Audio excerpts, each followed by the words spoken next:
Hello everyone, and welcome to the Fictional Vortex. So we are back with an interesting movie on what if Naruto was the lost, primordial sage, of the Force Naruto x Ahsoka Tano x vs Marr, Star Wars. But before we start, I just want to remind you to please subscribe to my channel and hit the like button if you enjoy my content. Let's start the story. Chapter 1. The Awakening. Darkness. Then pain. Consciousness returned to Naruto Uzumaki like a knife thrust between his ribs, sharp, unwelcome, and impossible to ignore. His lungs burned as they remembered their purpose, drawing in stale air that tasted of metal and earth. The ancient seals etched into his prison had finally weakened enough to release their hold. His eyes remained closed as his other senses catalogued his surroundings. The air vibrated with unfamiliar energy patterns, similar to chakra but somehow more diffuse, flowing through everything like an invisible ocean. Distant sounds echoed through stone. Mechanical whirring, artificial voices, the hum of energy weapons he didn't recognize. The familiar weight of kunai holsters against his thigh confirmed at least some things remained constant. Naruto opened his eyes. The chamber around him was carved from obsidian stone, its walls covered in faded seals that had once glowed with his own chakra. Now they were dim, their power nearly spent after countless centuries. The stone sarcophagus that had held him lay fractured beneath his body, its purpose fulfilled. He flexed his fingers, surprised to find his body responded without the stiffness he'd expected after such a long dormancy. His black and orange robes, woven with seals of preservation, remained intact, though coated with fine dust. The sage staff strapped to his back hummed with energy, resonating with whatever strange force permeated this place. He reached for it instinctively, his fingers wrapping around the familiar wood as memories crashed over him.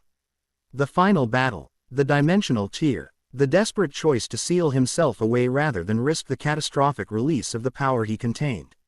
How long had it been? A tremor ran through the chamber, dislodging ancient dust from the ceiling. Someone was excavating, getting closer. Naruto closed his eyes again, extending his senses beyond the physical. The energy field, whatever it was, responded to his mental touch, showing him ghostly impressions of mechanical beings digging through the temple complex. Not human, not any species he recognized. And something else, a dark presence directing them, hungry and searching. It felt like a corrupted version of natural energy, twisted and concentrated into a single-minded purpose. Naruto's eyes snapped open, now glowing with golden light as sage mode activated instinctively. Whatever was out there had sensed him too. It was time to move. Ahsoka Tano crouched behind the crumbling stone column, her montrals twitching as she tracked the movement of the separatist droids through the ancient temple. Their metallic footsteps echoed against stone that had remained undisturbed for thousands of years before today's excavation. The fact that Count Dooku had sent a full battalion to this remote planet suggested they'd found something significant. 37 B-1s, 8 B-2s, and 4 droidekas, she whispered to herself, mentally mapping their patrol patterns. The war might officially be over, but these remnant separatist forces hadn't gotten the message, or more likely, chose to ignore it. With the Republic transforming into the new Galactic Empire, many splinter groups continued fighting, either out of ideological commitment or simple profit motive. Ahsoka belonged to neither side now. After leaving the Jedi Order, she'd found her own path, one that currently involved tracking separatist remnants attempting to recover ancient weapons or technology that could threaten the fragile post-war peace. She unclipped her twin lightsabers but didn't ignite them yet. The white blades would give away her position instantly. Intelligence suggested the droids were excavating an ancient Force temple of unknown origin, something predating even the Old Republic. The fact that Dooku himself had taken an interest meant whatever lay inside was significant. The Force rippled suddenly, like the surface of a pond disturbed by a massive stone. Ahsoka gasped, nearly losing her balance as an overwhelming presence bloomed within her Force sensitivity. It wasn't dark, wasn't light, it was both and neither, primordial and utterly alien compared to any Force user she'd ever encountered. Whatever the separatists had been looking for, it was awake now. The droids sensed it too, their metallic heads swiveling toward the central chamber as warning signals blared. Ahsoka heard the battle commander's mechanical voice, "All units, converge on the primary chamber." Unknown energy signature detected, she cursed under her breath. Her reconnaissance mission had just become considerably more complicated. The first droid that entered Naruto's chamber didn't even have time to raise its weapon. A kunai embedded itself in its central processing unit with mechanical precision, dropped by fingers that had honed their accuracy through decades of combat before his long sleep. The machine collapsed with a metallic clatter that echoed through the stone chamber. Naruto stood in the center of the room, balanced on the balls of his feet, golden eyes taking in every detail of the strange mechanical construct. Not a puppet. No chakra strings, no human controller. Something entirely different. He had no time to examine it further as more poured through the entrance. Skinny, tan-colored ones with blasters, followed by bulkier models with heavier weapons. Their artificial voices called out alerts in a language his mind somehow understood despite never hearing it before. Target identified. Open fire. Red energy bolts streaked toward him from multiple directions. Naruto didn't move, not physically. Instead, the air around him shimmered as an invisible barrier deflected the blaster fire harmlessly into the walls. The droids paused, computing this unexpected development. Most interesting, Naruto murmured, his voice rough from centuries of disuse. You're not alive in the traditional sense, yet you're moving with purpose. A pulse of golden energy expanded from his body, washing over the machines. To Naruto's senses, they appeared as empty shells with basic programming but no real consciousness, tools rather than beings. That simplified matters. He formed a familiar hand sign, fingers crossing into the jutsu he'd used since childhood. Shadow clone technique. 3 perfect duplicates materialized beside him in puffs of smoke, each wearing the same black and orange sage robes, each bearing the same determined expression. The droids' sensors registered the new threats, recalculating odds and attack patterns with electronic precision. Reinforcements detected, one announced. Requesting additional units. Don't think that'll help you much, one clone commented with Naruto's characteristic grin as he charged forward. The battle erupted in a blur of motion. Naruto and his clones moved with fluid grace, evading blaster fire with minimal movement. Metal limbs separated from mechanical bodies as kunai sliced through joints with surgical precision. One clone flipped over a line of battle droids, slapping paper seals on their backs that detonated in controlled explosions, leaving only scrap metal. Naruto himself faced the larger, bulkier droids directly. As they fired heavier ordnance, he extended his hand. The projectiles slowed mid-air, then stopped completely before dropping harmlessly to the ground.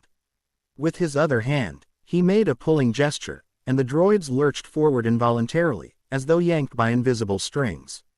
You're not the first machines have fought, he told them conversationally. Though you're certainly less talkative than the ones from my time. A spinning ball of blue energy formed in his palm. A Rasengan, but unlike any he'd created before. This one pulls, edged with golden light that seemed to bend the very space around it. When he slammed it into the lead droid, the machine didn't simply explode, it collapsed inward, metal frame imploding before shattering into dust. More droids arrived, including rolling ones that deployed energy shields. Naruto observed them with academic interest, cataloging their capabilities as he systematically dismantled them. His movements appeared casual, almost lazy, yet each action flowed perfectly into the next with the precision of someone who had mastered combat centuries ago. A sphere of energy expanded outward from his position, catching the remaining droids in its radius. They hung suspended for a moment before their parts separated with mechanical precision, leaving them in neat piles of components. Naruto lowered his hand, the golden glow fading from his eyes as he surveyed the aftermath. Curious machines, he muttered. No chakra system, yet they respond to basic force manipulation. He knelt beside one of the dismantled droids, examining its internal components with genuine interest. The technology was unlike anything from his era, more advanced in some ways, surprisingly primitive in others. Whatever civilization had built these, they had developed along very different lines than his own world. A prickling sensation at the base of his skull warned him of another presence, one far more significant than the mechanical constructs. This one burned brightly in his senses, a focused point of energy unlike the ambient field that permeated everything else. Not quite like chakra, but similar that he recognized it as a living being's power. And whoever they were trying very hard to sneak up on him. Naruto smiled slightly, continuing to examine the droid parts as though unaware. Let them come. After millennia of sleep, he could use an interesting conversation. Ahsoka had witnessed many impressive displays of force ability during her years as Anakin Skywalker's Padawan. But nothing like what she'd just seen. The stranger had dismantled an entire squad of battle droids without appearing to exert himself, using techniques she couldn't begin to classify. Some resembled telekinesis, others were completely foreign, like the energy sphere and the duplicates that had appeared from nowhere. More concerning was how the Force felt around him. During her Jedi training, she'd learned to sense the light and dark sides, to recognize their distinct signatures. This man emanated something else entirely, raw, primordial power that seemed to transcend such distinctions. She crept closer, keeping her Force presence masked as Master Plo Koon had taught her. Her white lightsabers remained unlit but ready in her hands. The stranger knelt among the droid remains, seemingly absorbed in studying them. Though Ahsoka wasn't fooled, the casual posture concealed combat readiness. She recognized the signs from years of working with elite warriors. He appeared human, or NEA, human, with bright blonde hair and strange facial markings like whiskers on his cheeks. His clothing resembled nothing from current galactic fashion, black and orange robes covered in intricate symbols. With what looked like a wooden staff secured to his back. Most striking was the sense of age that clung to him despite his youthful appearance, an impression of vast experience contained within a bow. Die that shouldn't be capable of housing it. Ahsoka made her decision. Stealth had its uses, but dishonesty rarely helped in diplomatic situations. She straightened from her crouch and stepped into the open. Lightsaber hilts visible but not activated. That's quite a talent you have for dismantling droids, she said, keeping her tone casual despite her internal wariness. Though I think the separatists might want compensation for their property. The stranger looked up, revealing eyes of startling blue, not the golden glow she'd witnessed during the battle. He smiled, and the expression transformed his face from intimidating to almost boyish. These belong to someone. My apologies, he replied, his voice carrying an accent she couldn't place. They entered rather rudely and started shooting. Where I'm from, that generally indicates hostile intent. He stood in a single fluid motion that spoke of exceptional physical control, dusting off his robes as he rose. Now facing her directly, Ahsoka felt the full weight of his presence, like standing before a sun barely contained within human form. I'm Naruto Uzumaki, he said, inclining his head slightly. Though I suspect that name means nothing in this time and place. Ahsoka Tano. She kept a cautious distance, noting multiple exit routes while trying to appear non-threatening. Former Jedi. And you're right, I've never heard your name in any galactic record. Former Jedi, he repeated, testing the words. That implies an order of some kind. Organized Force users, perhaps. The energy I sense in you is disciplined, focused through training. Ahsoka blinked, caught off guard by his assessment. You're not familiar with the Jedi Order. Naruto shook his head, genuine curiosity crossing his features. I've been asleep for quite some time, it seems. The last civilization one interacted with was still figuring out basic hyperspace theory, if this galaxy follows similar technological progression to my own. Before Ahsoka could process that statement, her montrals twitched with warning. We have company, she said, igniting her lightsabers in a smooth motion. The white blades cast ghostly illumination through the chamber. More droids, heavier models. They must have called for reinforcements when the first group went silent. Naruto nodded, seemingly unperturbed. They serve a darker presence. I can sense it at the edges of this complex. Someone with considerable power, though it feels unbalanced. Corrupted. Separatist commander, likely a dark side adept, Ahsoka confirmed. They've been excavating this temple for weeks. Looking for something. She gave him a pointed look. I'm guessing they found it. A slight smile touched Naruto's lips. In a manner of speaking. He rolled his shoulders, the saint. AFF on his back humming with subtle energy. Perhaps we should continue this conversation elsewhere. I have many questions about this era, and you seem like someone who might have answers. The mic clanking of approaching destroyer droids echoed through the stone corridors. Ahsoka's mind raced through options. She hadn't planned on extracting anyone, let alone someone of unknown power and allegiance. But her instincts, and the Force, suggested this stranger was important. "My ship is hidden 2 kilometers east of the temple," she said. "Think you can keep up?" The genuine laugh that aped him carried notes of amusement and anticipation, the sound of someone who had been dormant far too long and welcomed the challenge. "I believe that question," Naruto replied, blue eyes dancing with barely contained energy. "Should be directed at you." They burst from the temple entrance into alien sunlight that painted the landscape in amber hues. Naruto's senses expanded outward, cattle, auging the unfamiliar ecosystem with automatic precision. The gravity felt slightly lighter than what he remembered, the air thinner but richer in oxygen. Twin suns hung in a sky too purple to be his homeworld. Definitely not Earth, not even the same dimension. Ahsoka moved with impressive agility, her lithe form navigating the rocky terrain with the grace of a trained warrior. Naruto matched her pace easily, his body remembering its capabilities despite centuries of inactivity. The preservation seals had done their work well. "Your energy signature is unlike anything I've encountered," Ahsoka said between controlled breaths as they ran. "The Force responds to you differently." "The Force," Naruto repeated. "That's what you call it? The energy field permeating everything. You have another name for it. We called it natural energy in its ambient form, chakra when harnessed by living beings." He vaulted over a boulder, landing without sound. "Though this feels different from my world's version, more alive somehow. With currents and eddies of its own making." A barrage of blaster fire interrupted their conversation, red bolts striking the ground near their feet. Naruto glanced back to see aerial pursuit, droid fighters of some kind, sleek and angular. 3 of them, executing a search pattern with mechanical precision. "Vulture droids," Ahsoka called out, veering toward a narrow canyon. "They must have launched from the Separatist cruiser in orbit. My ship is just beyond that ridge, but we'll be exposed crossing the open ground." Naruto assessed the situation with the calm efficiency of a veteran strategist.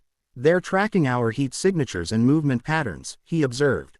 "Simple enough to confuse." He made a hand sign, and suddenly the landscape filled with dozens of identical Narutos and Ahsokas, all running in different directions. The Vulture droids' targeting systems faltered, unable to distinguish the real targets among the perfect duplicates. Ahsoka stared at him, visibly shocked. "Those aren't Force projections, they're physically real." "How?" "Shadow clone technique," Naruto explained as they used the distraction to slip into the canyon. "They're solid duplicates with a fraction of my chakra each. Useful for diversions, among other things." "That's impossible," Ahsoka said flatly. "Even the most powerful Force users can't create matter from nothing." "Not nothing," he corrected. "Energy converted to physical form through specific manipulation. Your Force users never developed this application." The look she gave him spoke volumes about how far outside normal Force abilities his techniques fell. Before she could respond verbally, the ground trembled beneath them. Loose rocks tumbled down the canyon walls as a massive vibration shook the terrain. "Their bombardment the area," Ahsoka hissed, picking up her pace. "That cruiser must have planetary weapons. They're getting desperate." They emerged from the canyon to see a small spacecraft hidden beneath camouflage netting against the rocky backdrop. The ship's sleek design spoke of speed rather than heavy armament, perfect for reconnaissance missions. Another tremor rocked the ground, stronger this time, as red bolts of energy struck the plateau above them. "We need to move," Ahsoka said, rushing toward the ship. "Once they pinpoint our location, they'll concentrate fire." Naruto remained still, staring upward with narrowed eyes. Through his enhanced senses, he could perceive the capital ship in orbit, a massive construct of metal and energy, raining destruct Chion upon the surface with cold calculation. The scale of technology in this era was impressive, if being used rather unimaginatively. "Get your ship ready," he said quietly. "I'll buy us some time." Before Ahsoka could protest, Naruto sat cross-legged on the ground, hands forming a meditative seal. His eyes closed as he connected with the ambient energy field, the Force, as she called it. It responded differently than the natural energy of his world, more willingly perhaps, rushing into him like water finding its natural channel. The change was immediately visible. His skin took on a golden glow. The whisker marks on his cheeks deepening as orange pigmentation appeared around his now golden eyes. The very air around him seemed to warp, reality bending slightly in response to his presence. Ahsoka gasped, the Force signature emanating from him now so intense it was almost painful to her sensitivity. "What are you doing?" Naruto opened eyes that had transformed into horizontal pupils reminiscent of a toad's. "Creating a distraction," he said, his voice resonating with harmonics that hadn't been present before. "And answering one of my own questions about how the Force here responds to sage techniques." He extended one hand skyward, palm open toward the orbiting cruiser. For a moment, nothing happened. Then the air began to condense above his palm, moisture gathering, energy coalescing into a spiraling sphere that grew from basketball size to nearly 2 meters in diameter within seconds. It resembled his standard Rasengan technique but vastly magnified, with visible currents of force energy swirling through the compressed air. "You might want to step back," Naruto suggested calmly. With a casual flick of his wrist, he launched the sphere upward. It shot into the atmosphere like a reverse meteor, leaving a trail of disturbed air in its wake. Naruto closed his eyes, tracking its progress through his connection to the energy within it. 20 seconds later, a new sun bloomed in the sky as the sphere made contact with the cruiser's shields. The explosion was silent from their distance, but the flash of light cast sharp shadows across the landscape. The bombardment ceased immediately. Naruto opened his eyes, the golden glow fading as he released the sage mode. That should keep them occupied for a while. Their shields held, but the feedback will have disrupted their targeting systems. Ahsoka stared at him, then at the dissipating energy bloom in the upper atmosphere, her expression cycling through disbelief, awe, and wariness in rapid succession. "What exactly are you?" she finally asked. Naruto stood, dusting off his robes with a casual gesture that belied the immense power he'd just displayed. "A very old man who's been asleep far too long," he answered with a hint of weariness. "And someone with a great many questions about what's happened to the universe while I was away." He offered her a smile that softened the inhuman display of power into something almost charming. "Now, about that ship of yours. The stars stretched into lines of light as Ahsoka's ship made the jump to hyperspace. The small cockpit fell silent save for the hum of engines and occasional beep of navigation instruments. Naruto studied the control panels with undisguised fascination, fingers hovering above but not touching the unfamiliar technology. "Remarkable," he murmured. "You've harnessed hyperdimensional travel as a common technology. In my time, it was purely theoretical." Ahsoka watched him carefully from the pilot's seat, her hands never straying far from both the controls and her lightsabers. Despite his assistance, she hadn't survived this long by being trusting. "You keep referring to your time, as though you're from the distant past," she observed. "That temple complex was at least 25,000 years old according to archaeological estimates." Naruto leaned back in the co-pilot's chair, considering her words. "Time is difficult to measure across dimensional boundaries. My world may have existed in a different timestream entirely. But yes, I've been in suspended animation for what you would consider a very long time." Suspended animation doesn't prevent aging at the cellular level," Ahsoka countered. "No known stasis technology can preserve living tissue perfectly across millennia." A smile touched Naruto's lips. Science and my techniques operate under different principles. The preservation seals drew energy from my own life force, which is considerably more substantial than average. The implication hung in the air between them. Immortality, or something close to it. Ahsoka had encountered beings of immense lifespan before. Master Yoda had lived nearly 900 years, but nothing that suggested the kind of timeframe Naruto was implying. "You created those duplicates," she said, changing tack. "And that energy sphere you launched at the cruiser. Neither are force techniques I've ever encountered. Higher applications of chakra. Or perhaps this force energy filtered through the principles of chakra manipulation I learned in my world." Naruto held up his hand, allowing a small spiral of blue energy to form above his palm. "My understanding is that all energy follows certain universal principles. The specifics may differ between dimensions, but the fundamental patterns remain." Ahsoka watched, the swirling energy with professional interest. Unlike lightsabers or conventional force techniques, it didn't register to her senses as either light or dark, just pure, concentrated power held in perfect balance. The Jedi would have records of abilities like yours if they existed in our galaxy, she said. Even the most ancient holocrons don't describe anything similar. Perhaps they once did, Naruto suggested, the energy dissipating from his palm. Knowledge has a way of being lost over time, especially when it challenges established understanding. Ahsoka couldn't argue with that. The Jedi Order had maintained strict control over certain knowledge, deeming some techniques too dangerous for general access. After Order 66 and the rise of the Empire, even more information had been destroyed or suppressed. You mentioned a darker presence back at the temple, she said. What exactly did you sense? Naruto's expression grew more serious. Someone powerful in what you might call the dark side of this force. Their energy signature felt corrupted, natural power twisted toward unnatural ends. He paused, choosing his words carefully. In my experience, such imbalance rarely occurs without reason. Someone or something pushed them toward that path. The description fit disturbingly well with what Ahsoka knew of the Sith. We call them dark side adepts, or Sith if they follow specific traditions.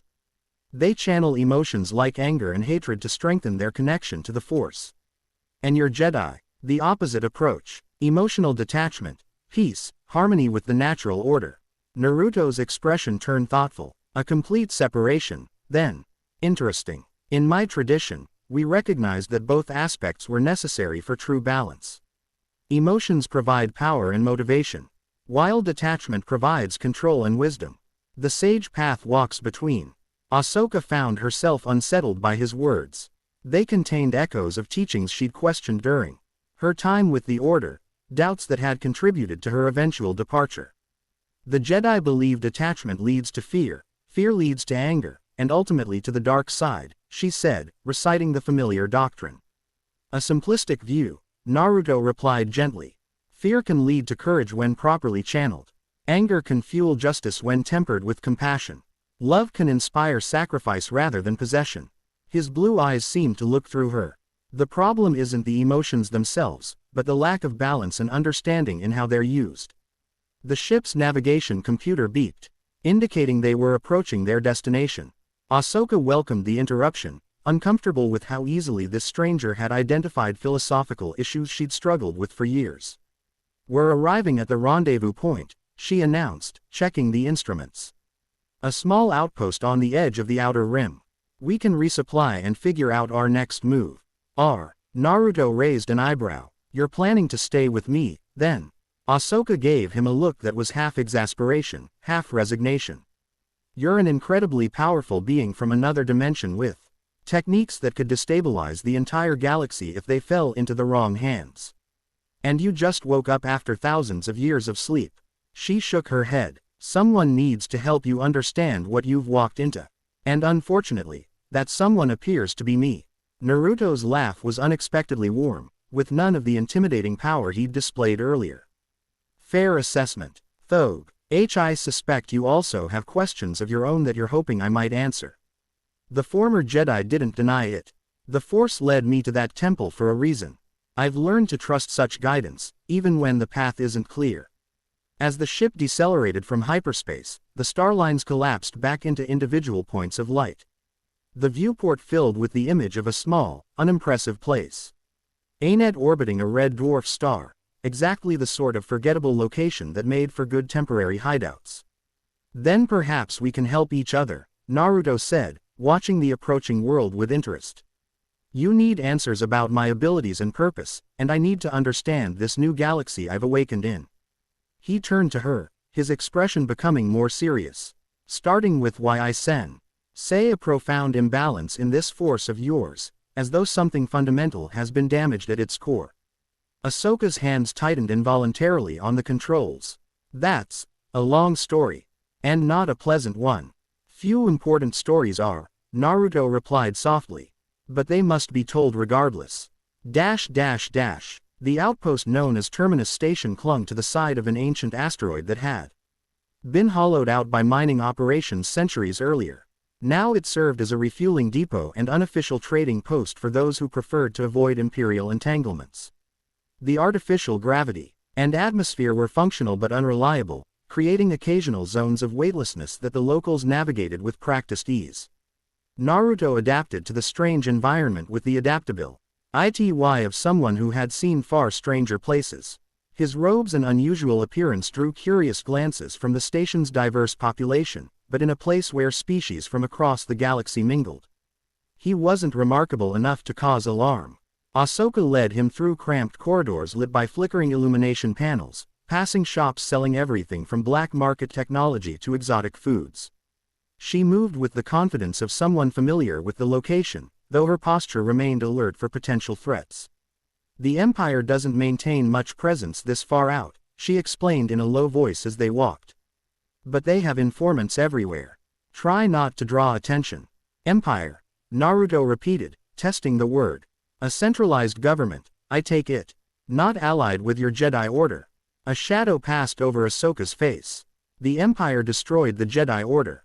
What you're sensing. The imbalance began when the Republic fell and the Emperor rose to power. He's a Sith Lord named Sidious. Though publicly he's known as Palpatine. A dark side user controlling a galactic government, Naruto mused, processing this information. That would certainly create widespread disturbance in the Force. They entered a small cantina tucked into a side corridor, its entrance partially obscured by stacked cargo containers. The interior was dimly lit and sparsely populated, just a handful of patrons nursing drinks at well-separated tables. The bartender, a four-armed basilisk, nodded to Ahsoka in recognition but asked no questions as she led Naruto to a booth in the back corner. This place is secure enough for conversation, she said once they were seated. The owner helped some Jedi escape during the purge.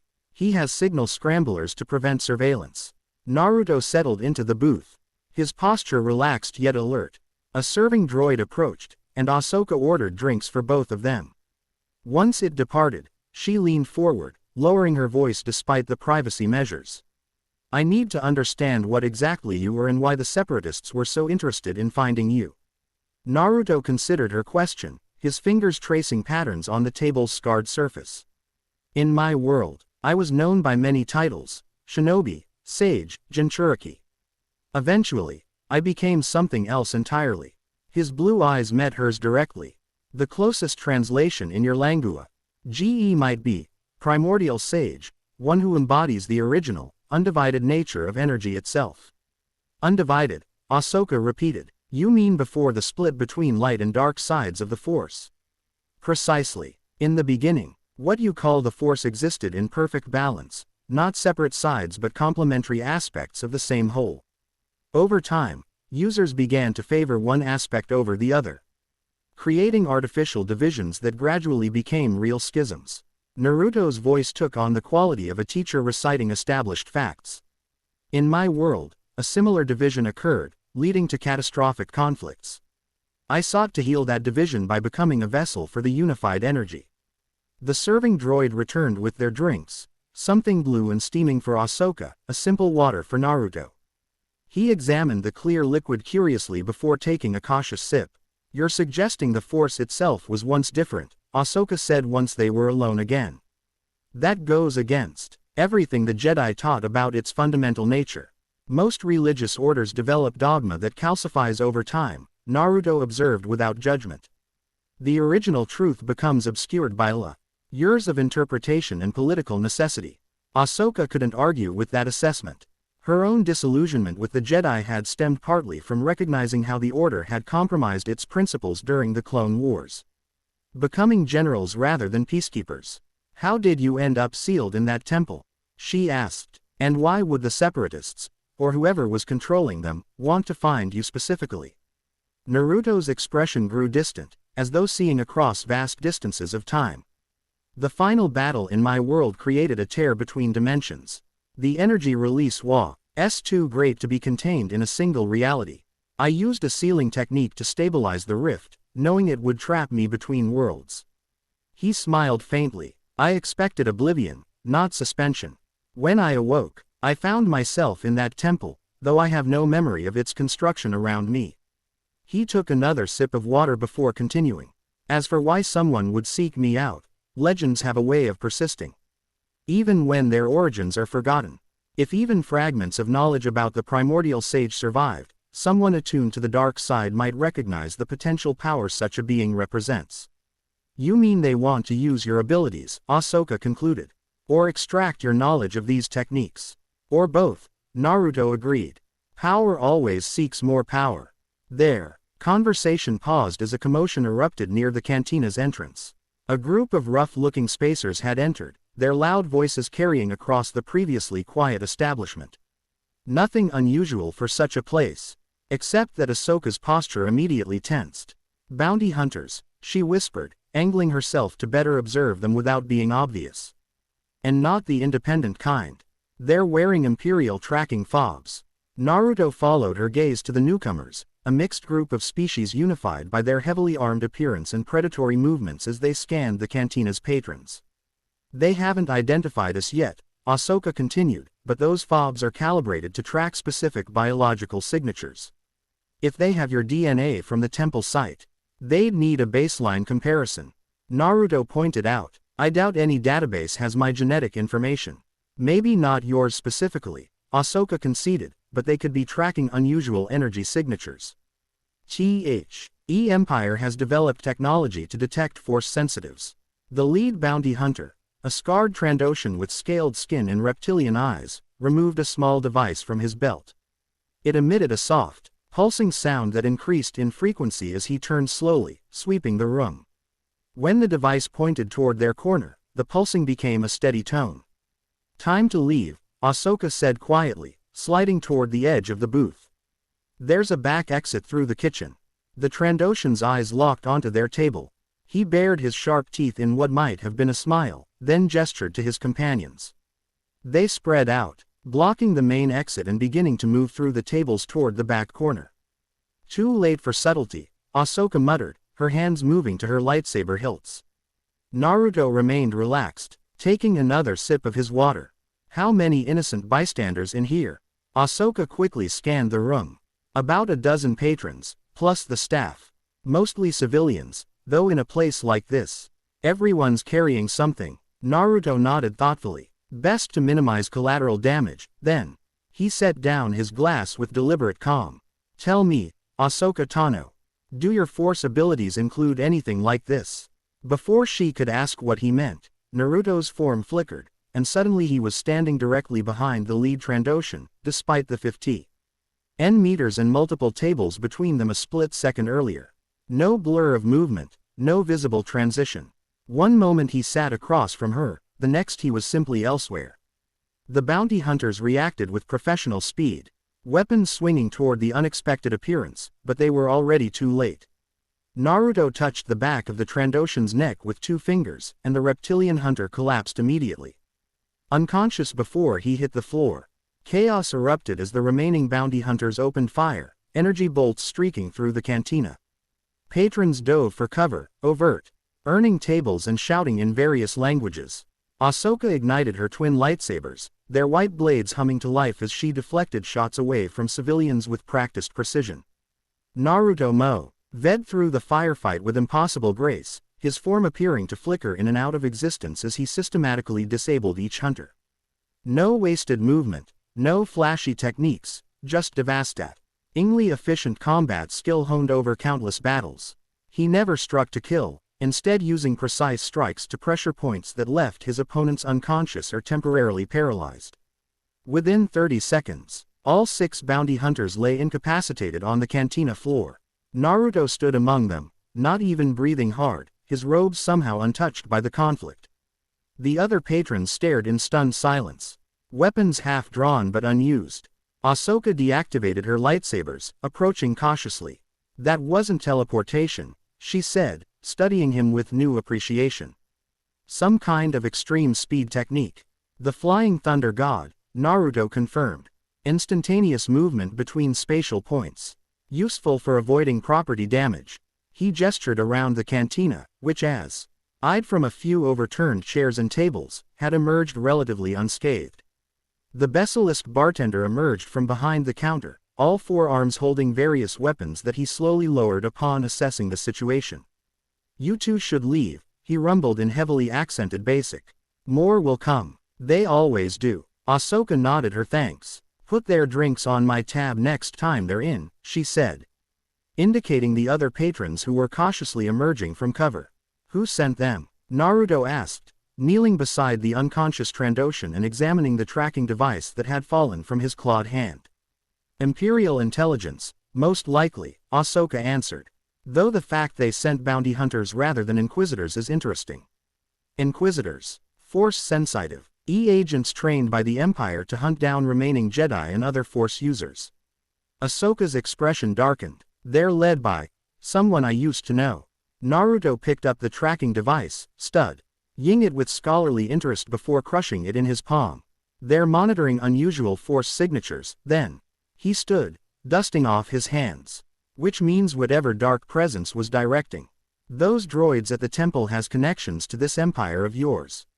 We need to move quickly," Ahsoka said, already heading for the back exit. "Once these hunters fail to report in, they'll send something worse." As they slipped through the kitchen and into the station's maintenance corridors, Naruto matched her pace easily. "You still haven't explained why a former Jedi is operating alone in the Outer Rim, tracking separatist remnants and avoiding Imperial notice." Ahsoka's expression remained focused on their escape route, but her voice carried notes of old pain. "Because nearly everyone I ever trained with is dead. Because the Republic I swore to protect became the Empire I now hide from. Because the man who taught me everything I know about being a Jedi." She faltered before continuing. "Because he became something else entirely." Understanding dawned in Naruto's eyes. "The one leading these inquisitors." She nodded once, sharp and final. "We all make choices, some more devastating than others." Naruto absorbed this information in silence as they navigated the dimly lit corridors. When he finally spoke, his voice was gentle but firm. "In my experience, Ahsoka Tano, most devastating choices often arise from the best intentions. Understanding that doesn't excuse the outcome, but it helps us avoid making similar mistakes." Ahsoka glanced at him, something unreadable passing across her features. "You sound like you're speaking from personal experience." "The burden of long life," Naruto acknowledged, "is accumulating more mistakes than most people have time to make." Their ship lifted from the asteroid's surface minutes later, accelerating away from the outpost before potential pursuers could organize. Ahsoka plotted a complex series of hyperspace jumps designed to confuse tracking, her fingers moving across the navigation console with practiced efficiency. Naruto watched from the co-pilot's seat, absorbing the technical details with quiet intensity.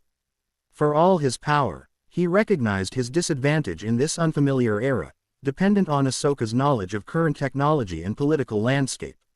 "Those bounty hunters found us too quickly," she said as she completed the calculations. "Someone must have informed them of our arrival." The outpost had many eyes, Naruto observed, and unusual visitors draw attention. Still, the response time suggests they were already in the area. Ahsoka frowned as she engaged the hyperdrive, the stars stretching into lines around them. "The Empire doesn't waste resources on random patrols his far into the Outer Rim unless they're looking for something specific. Or someone," Naruto added. He leaned back, considering. "The dark presence I sensed at the temple, they knew what they were excavating. They had a purpose in mind. Which means they know who you are, or at least what you represent." Ahsoka's expression grew troubled. "But how? If you've been sealed away for millennia, how could anyone have that information?" Naruto closed his eyes, reaching back through centuries of memories. "Legends persist. Knowledge fragments but rarely disappears completely. In my world, prophecies about the Sage of Six Paths endured for generations, though details became distorted over time." He opened his eyes, focusing on Ahsoka. "Do your Jedi records contain prophecies? Ancient predictions that might relate to someone like me?" A chill ran through Ahsoka as connections formed in her mind. There was one, the prophecy of the Chosen One. It spoke of someone who would bring balance to the Force. Her voice grew quieter. "Many believed it referred to my former master, Anakin Skywalker. And what happened to him?" Ahsoka struggled visibly with the words. During the fall of the Republic, he turned to the dark side. Now he serves the Emperor as Darth Vader. Naruto considered this with the gravity it deserved. Perhaps the prophecy was misinterpreted. Or perhaps Master's fall is part of a larger pattern leading toward eventual balance. He leaned forward. In my experience, prophecies rarely unfold as straightforwardly as people expect. They're like rivers. They may take unexpected paths, but they ultimately reach their destination. Ahsoka shook her head, unconvinced. You didn't know him. You didn't see what he became. No, Naruto agreed softly. But I've witnessed similar falls. Sometimes the brightest lights cast the darkest shadows when they're extinguished. The ship's communications system chimed unexpectedly, indicating an incoming transmission on an encrypted frequency. Ahsoka straightened, instantly alert. That's a secure rebel frequency, she said, surprise evident in her voice. Very few people have this channel. She activated the receiver, and a blue hologram flickered to life above the console.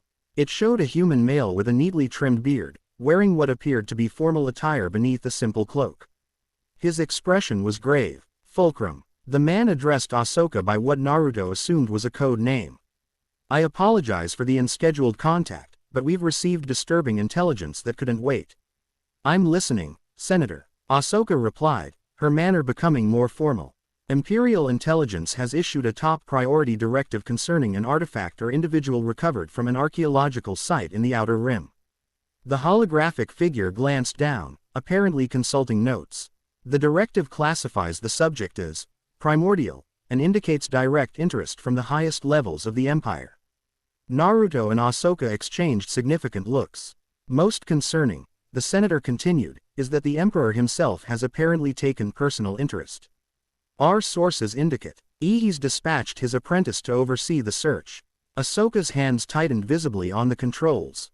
Vader is involved directly. Yes. The directive suggests they're seeking someone called the Primordial Sage, supposedly an ancient Force user with abilities outside normal Jedi or Sith parameters.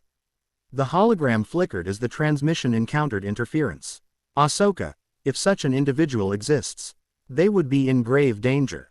The Emperor's interest suggests he believes this sage could either serve his purposes or pose a significant threat. Thank you for the warning, Senator, Ahsoka said. I'll investigate further and report when I can. May the Force be with you, Fulcrum, the senator replied before his image dissolved into static. Silence filled the cockpit after the transmission ended. Naruto sat motionless, his expression thoughtful rather than concerned. So, he said finally, the Emperor and his apprentice seek the Primordial Sage. That explains the resources being devoted to finding me. This is worse than I thought, Ahsoka said, running calculations for a new hyperspace jump. If Vader is personally involved, nowhere in Imperial space will be safe. You fear this Vader, Naruto observed, not a question, but a statement of fact. Ahsoka's hands paused over the controls. Not just fear, she admitted quietly. I mourn him, the man he was before. Naruto nodded in understanding. The hardest opponents are those we once loved. He turned his gaze to the streaking stars visible through the viewport, his expression becoming distant. In my long life, I've faced many who sought my power for their own purposes. Emperors, gods, beings who considered themselves beyond mortality. A faint smile touched his lips, carrying echoes of ancient battles. They all discovered that power freely given accomplishes what power taken never can. Ahsoka studied him with new understanding. You've been in this position before. Many times, Naruto confirmed. Though perhaps not with such galactic stakes. He turned back to her, blue eyes now sharp with purpose. This Emperor seeks me because he senses I could disrupt his carefully constructed order. And he's right to be concerned. What are you planning? Ahsoka asked, recognizing the look of someone who had made a significant decision. Something unconventional, Naruto replied. These dark side users expect me to either hide or confront them directly. Instead, I think it's time to remind the galaxy of what true balance in the Force looks like. He leaned forward, eyes reflecting the blue light of hyperspace. Tell me, Ahsoka Tano, where would one find other Force users who resist this empire? People who might remember the original purpose of the Force, before it was divided into rigid light and dark. A slow smile spread across Ahsoka's face as understanding dawned.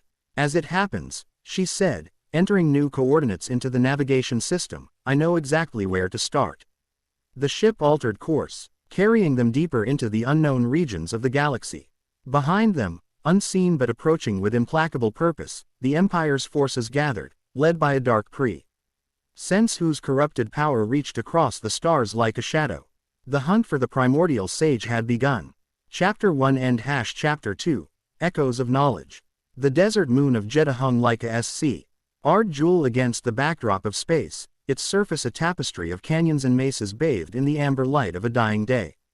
Once a pilgrimage site for those who followed the Force, now it existed under the shadow of imperial occupation, another holy place bent to serve the Emperor's will. Ahsoka's ship approached from the night side, running dark to avoid detection by orbital sensors. She navigated with practiced precision through the maze of ancient stone formations that rose from the desert floor like the bones of forgotten titans. The Empire maintains a presence in the holy city, Shish. Explained as they flew low over the landscape, harvesting kyber crystals from the old temples. But the outlying regions are too vast to patrol effectively. The locals know the canyons well enough to stay hidden. Naruto stood behind her seat, one hand braced against the ceiling as he studied the terrain through the viewport. His expression revealed nothing, but his eyes tracked every feature the assessment of a veteran tactician. This place is strong with the Force, he observed. It feels wounded somehow, like an old battlefield that never truly healed. Ahsoka nodded without looking back. Jeddah has been sacred to Force worshippers for thousands of years. Long before the Jedi Order as we know it existed. Some say the first temples to the Force were built here. And now your Empire desecrates them. Not my Empire, Ahsoka corrected firmly. Never mine. The ship banked sharply, diving into a narrow canyon that would have been invisible to most pilots until they were nearly upon it. Naruto maintained his balance effortlessly despite the sudden maneuver, his body adjusting to the G-forces with fluid precision. Your contact is trustworthy, he asked as they descended deeper into the shadowed ravine. As trustworthy as anyone can be these days. Ahsoka's tone carried the weariness of someone who had seen too many betrayals. She was a Jedi once, like me. We trained together as younglings. But her path diverged. Naruto caught the hesitation. She fell to the dark side. No, not exactly. Ahsoka's fingers danced across the controls, guiding them through a particularly tight passage. She became disillusioned with the Jedi Order during the Clone Wars. Believed we had strayed from our purpose as peacekeepers to become soldiers. She took extreme measures to make her point.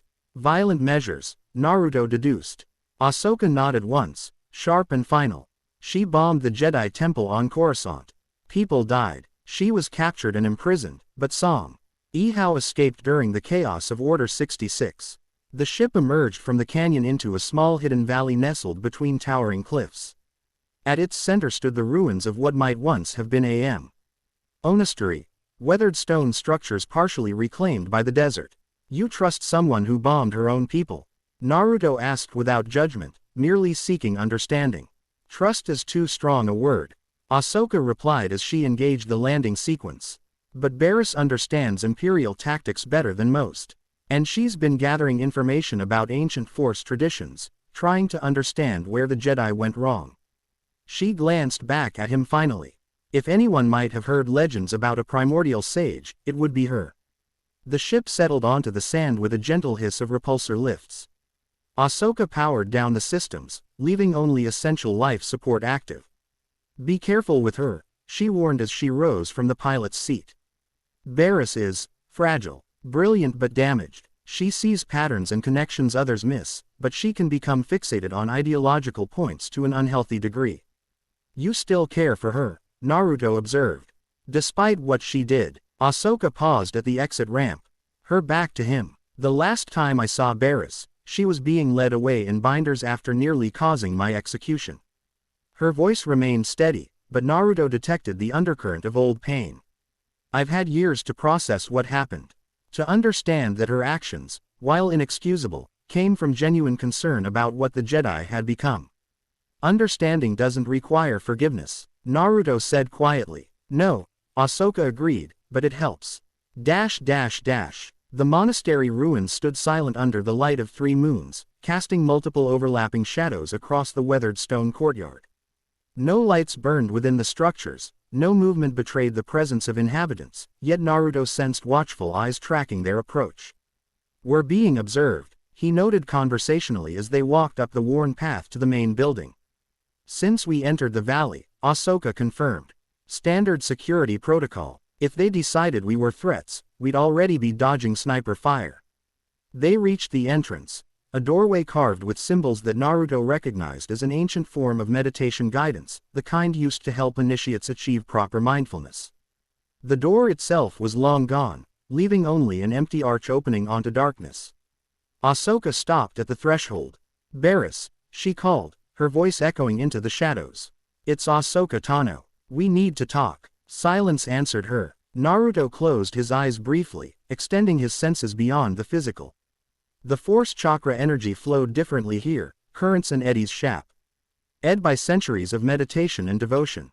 Within that flow, he detected a singular presence, disciplined, contained, yet radiating a complex mixture of emotions: caution, surprise, regret, and beneath it all, a bedrock of determination.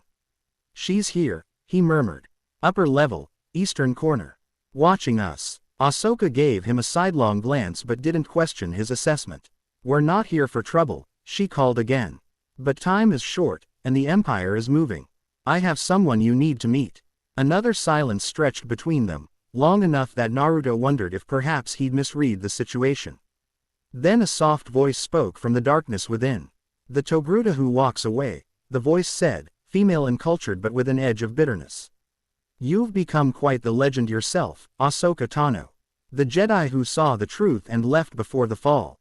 A figure emerged from the shadows, a Murielon woman with olive skin marked by geometric tattoos. She wore simple gray robes with a hooded cloak, practical attire that bore no resemblance to Jedi garments yet moved with her as though long accustomed to her form. Her blue eyes studied them with sharp intelligence, lingering on Naruto with particular intensity. "And you've brought a most unusual companion," she continued. "One whose presence in the Force is unprecedented." "Barris Afi," Ahsoka said formally, "this is Naruto Uzumaki.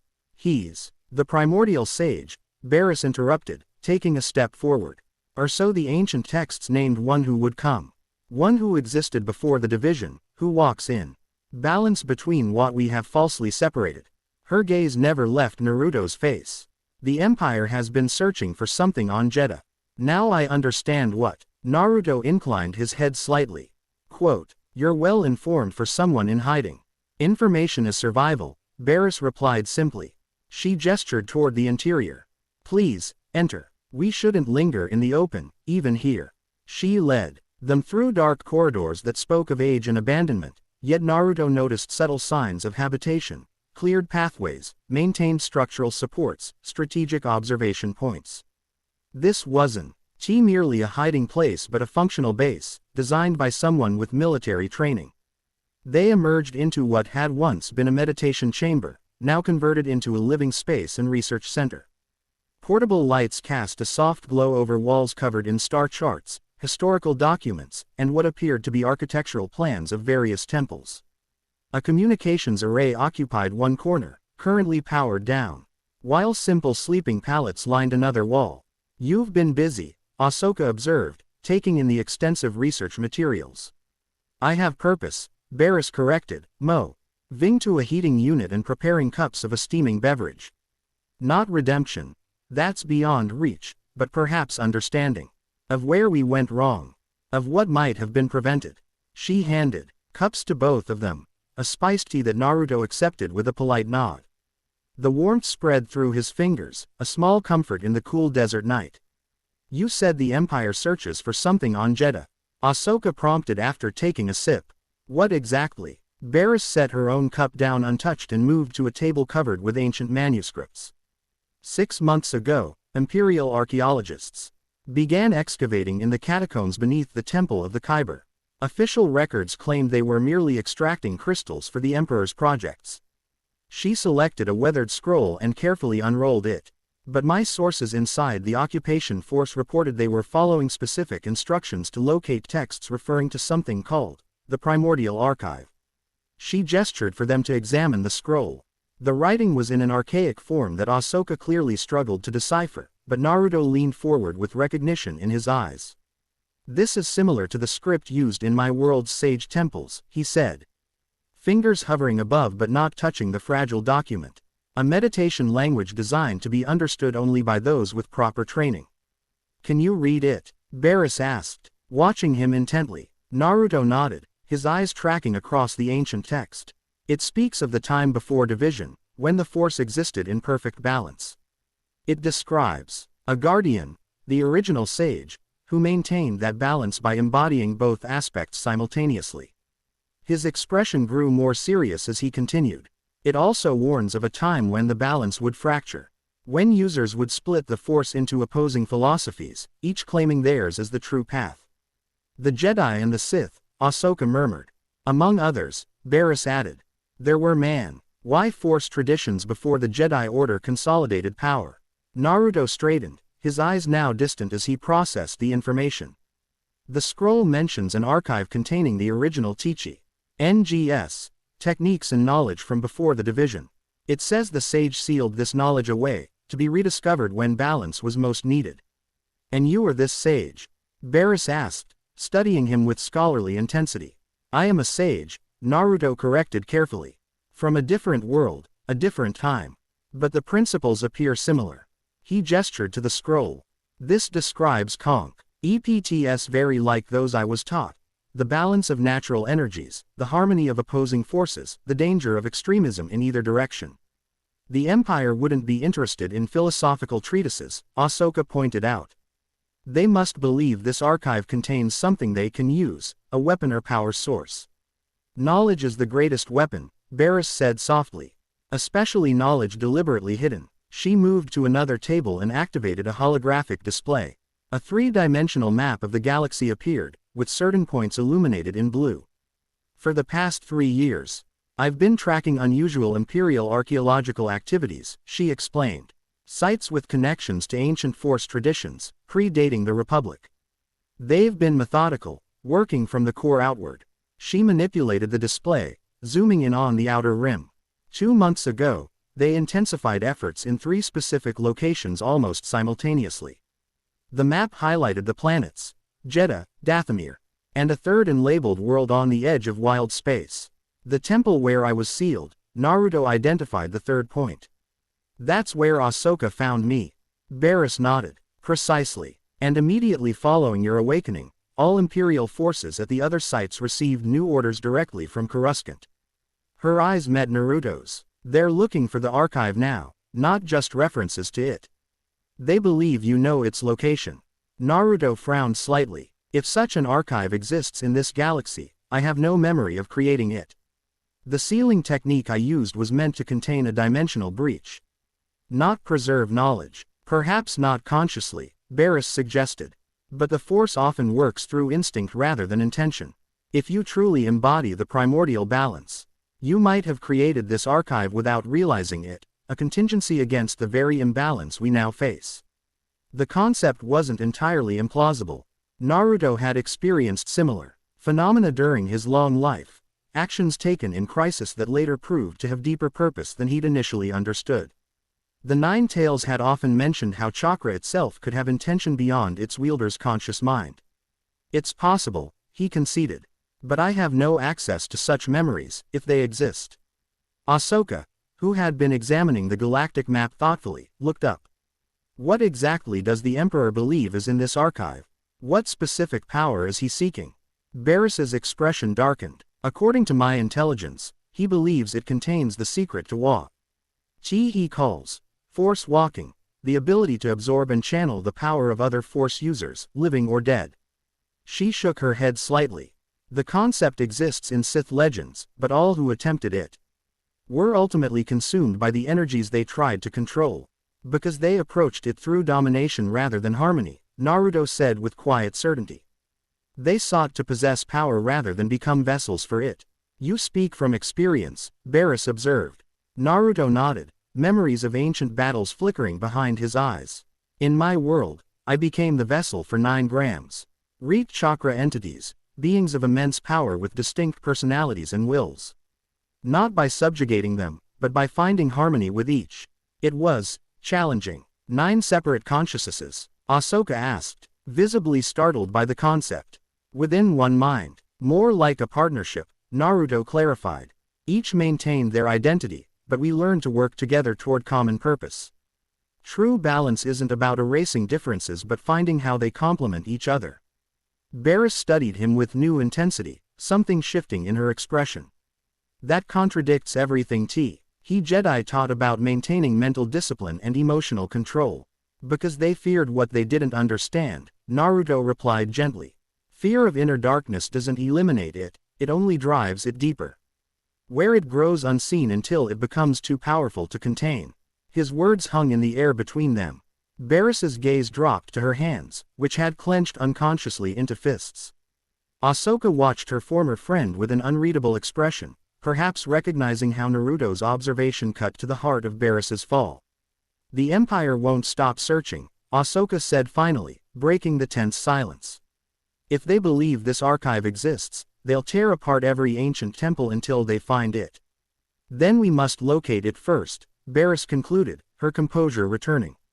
And to do that, we need to help the sage recover his memories. I've never forgotten anything, Naruto clarified. If I created this archive, it wasn't during my conscious lifetime. It would have been an instinctive action during the sealing process itself, as my energy merged with this galaxy's force. Then we need to find another approach, Barriss said, turning back to her research materials. Perhaps. She froze suddenly, head tilted as though listening to something beyond normal hearing. Ahsoka tensed as well, her montrals twitching in response to vibrations humans couldn't detect. Incoming ships, Ahsoka said quietly. Heavy class, multiple engines. Barriss moved swiftly to a surveillance console and activated it. The screen showed thermal images of 3 Op transports descending toward the valley, their imperial configurations unmistakable. How did they find us? Ahsoka demanded, already moving to gather essential equipment. They weren't tracking us, Naruto said with certainty. They were tracking her. He nodded toward Barriss. This place has been under surveillance for some time. Our arrival merely triggered their planned raid. Barriss didn't deny it. I suspected as much, which is why I maintained multiple escape routes. She began activating a sequence on her communications array. I need 3 minutes to wipe the data and transmit the backups to my network. You won't have 3 minutes once they land, Ahsoka countered. Those are elite squads. I recognize the ship configurations. Naruto moved toward the entrance, his posture relaxed despite the imminent threat. You'll have your 3 minutes, he said simply. Gather what you need and prepare to move quickly afterward. Ahsoka started to protest, but something in his calm certainty gave her pause. She nodded sharply instead. Be careful, they may have Force users with them. I'm counting on it, Naruto replied with a faint smile. I have questions that ordinary soldiers can't answer. He stepped out into the courtyard as the Imperial ships' engines grew louder, their searchlights sweeping the ruins in coordinated patterns. The night air had grown colder, carrying the scent of engine exhaust and disturbed sand. Naruto breathed it in deeply, centering himself as he had countless times before conflict. The first transport appeared over the ridge, a bulky silhouette against the starlit sky. Followed closely by 2 others. Their searchlights converged on the monastery courtyard, illuminating Naruto in harsh white light. He stood unmoving, hands loosely at his sides. Apparently unarmed and unthreatened, the lead ship settled onto the sand 50 meters away, its landing ramp descending before the engines had fully powered down. Troopers in distinctive white armor poured out, moving with the disciplined precision of elite units. They established a perimeter with practiced efficiency, blaster rifles trained on the lone figure in the courtyard. Naruto observed their tactics with professional interest. These weren't mindless droids but well-trained human soldiers. Their armor designs suggested standardization and mass production, an empire that valued uniformity over individuality. Interesting, but not surprising. A figure in black descended the ramp last, tall, humanoid, with a distinctive helmet that concealed their features entirely. They moved with confident authority, the troopers parting respectfully as they approached. The force swirled around this newcomer like a storm barely contained, dark energies leashed but straining against their bonds. Not the main apprentice Ahsoka had mentioned. This presence, while formidable, lacked the overwhelming power Naruto would expect from a Sith Lord's chosen successor. An Inquisitor, then, as Ahsoka had described them. Naruto Uzumaki, the figure called, their voice distorted by the helmet's vocoder into an androgynous metallic tone. I am the fifth brother of the Inquisitorius. You will surrender yourself to Imperial custody immediately. Naruto tilted his head slightly, studying the Inquisitor with mild curiosity. You know my name. That suggests your Emperor has specific information about me. He smiled faintly. I'm curious where he obtained it, considering how long I've been asleep. The fifth brother unclipped a weapon from his belt, a circular lightsaber hilt that Naruto recognized as different from Ahsoka's more traditional design. The Emperor's knowledge is not your concern, the Inquisitor replied. You will come willingly or you will be subdued. A third option exists, Naruto suggested conversationally. You could leave, return to your Emperor, and tell him that if he wishes to speak with me, he should come himself rather than sending servants. The lightsaber ignited with a distinctive snap hiss, its red blade casting crimson highlights across the white armor of the surrounding troopers. You overestimate your importance, sage. The Emperor doesn't negotiate with artifacts. Artifacts, Naruto repeated thoughtfully. Is that how he sees me? An object to be collected rather than a being to be understood. He shook his head slightly. That misconception will cost him greatly. The fifth brother advanced, twirling his lightsaber in a practiced intimidation technique. Enough talk. Surrender or face the consequences of your defiance. Naruto remained unmoving, his expression one of almost academic interest as the Inquisitor approached. Only when the red blade slashed toward him did he finally react. To the watching troopers, it ared as though their target simply ceased to exist at the point of impact. The fifth brother's lightsaber cut through empty air where Naruto had stood a heartbeat earlier. A collective intake of breath rippled through the Imperial forces as they registered his disappearance. Interesting weapon, Naruto's voice came from behind the Inquisitor. The energy blade is coherent plasma contained within a force-imbued magnetic field. Efficient design, if somewhat limited in application.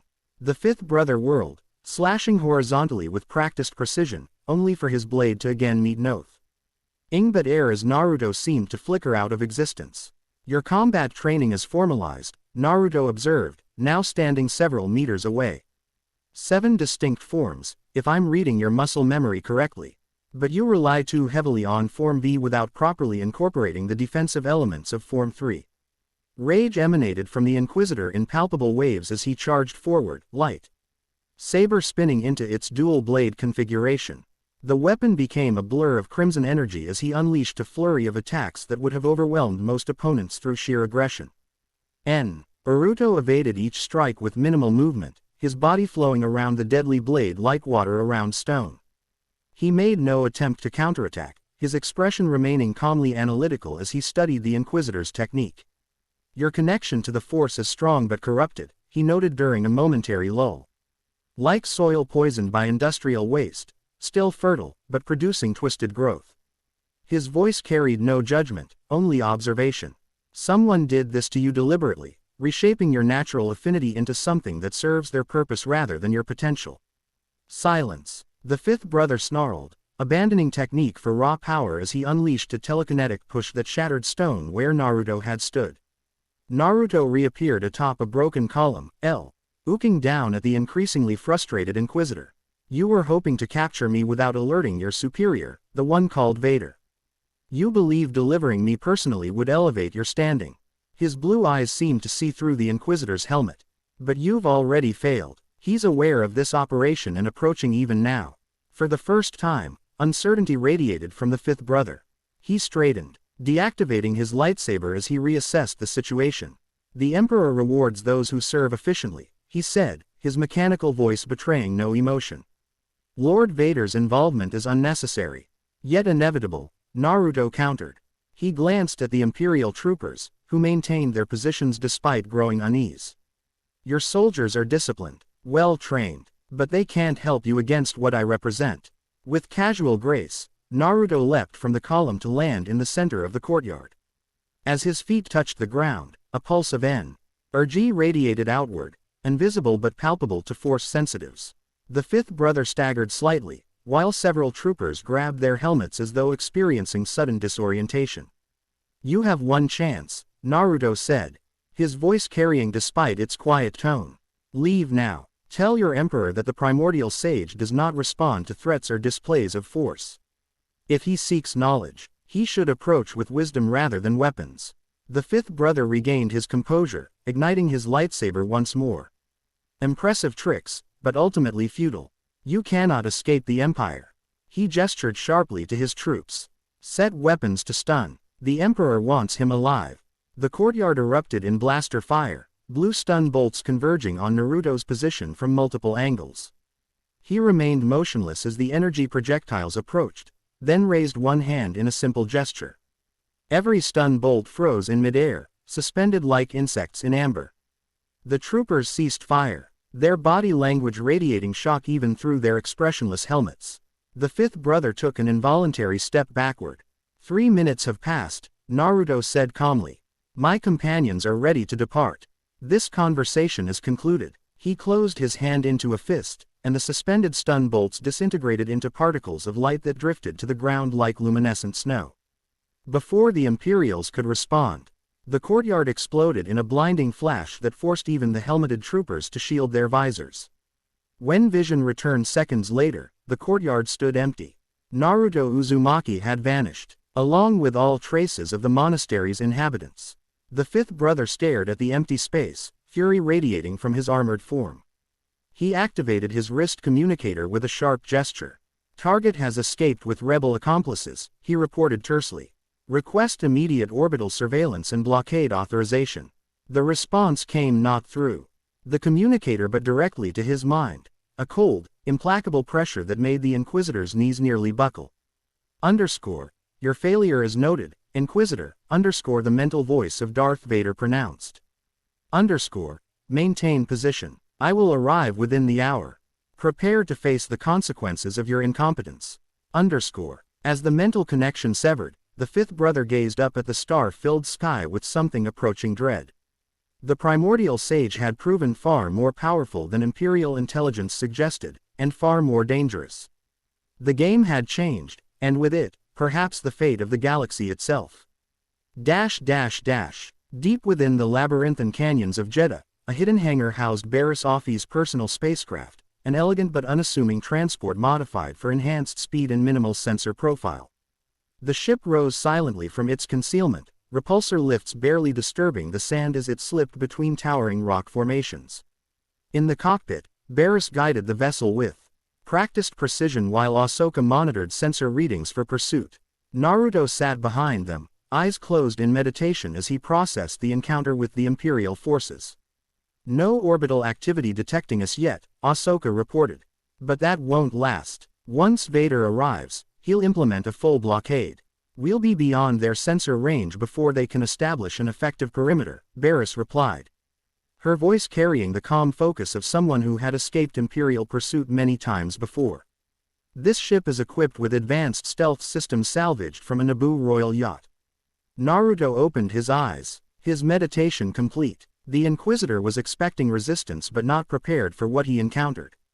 "That suggests their intelligence on me is incomplete, fragments of ancient texts rather than comprehensive understanding. Which gives us an advantage," Ahsoka noted. "At least temporarily. The question remains," Barriss said as they cleared the atmosphere, "where do we go now? The Empire will be watching all known Force temples and archaeological sites." Naruto leaned forward between their seats, studying the star field visible through the viewport. Inquisitor's mind revealed something useful during our encounter. The Emperor believes the archive is connected to places where the Force flows in unusual patterns, convergence points where light and dark aspects naturally intermingle. Ahsoka turned to him with surprise. "You read his mind during that confrontation?" "Not precisely," Naruto clarified. "But when our energies connected, certain impressions transferred, like ripples spreading when two people step into the same pool of water." His thoughts about the archive were near the surface, part of his mission parameters. Barriss engaged the hyperdrive, the stars stretching into lines around them. "There are several known Force vergences that match that description. Dagobah, Mortis, assuming it still exists, and the cave on Ilum. But LL would be obvious targets for Imperial surveillance. What about less obvious locations? Naruto suggested. Places where the convergence is subtle or recently formed. Ahsoka and Barris exchanged thoughtful looks. There is one possibility, Ahsoka said slowly. During the Clone Wars, we encountered a monastery on Lothal where the Jedi and local traditions had merged into something different. The Empire later established a presence there, but reports from the rebellion suggest the facility was abandoned after unexplained phenomena. What kind of phenomena? Naruto asked. Temporal distortions, visions, researchers disappearing. Ahsoka shrugged slightly. The official reports were classified, but rumors suggest they encountered something they couldn't control or understand. A convergence point growing stronger. Barris mused. Possibly in response to the increasing imbalance in the Force itself. Or responding to my awakening, Naruto suggested. If I truly created this archive as part of the sealing process, it might be designed to become accessible only when needed most, when the imbalance reaches critical levels. Barris plotted new coordinates into the navigation system. Lothal is remote enough that we might arrive undetected, especially with current Imperial attention focused on Jeddah. As the ship adjusted course, Ahsoka studied Naruto with renewed curiosity. During the confrontation with the Inquisitor, you moved differently than before. Not the same technique you used against the bounty hunters. Naruto nodded. Different situations require different approaches. Against the hunters, I used the Flying Thunder God technique, instantaneous spatial displacement between marked points. Against the Inquisitor, I employed a variant of the body FL. Icar, extreme speed that appears like teleportation to the untrained eye. You have quite the repertoire, Barris observed, not quite masking her scholarly interest. Necessary adaptations for a long life.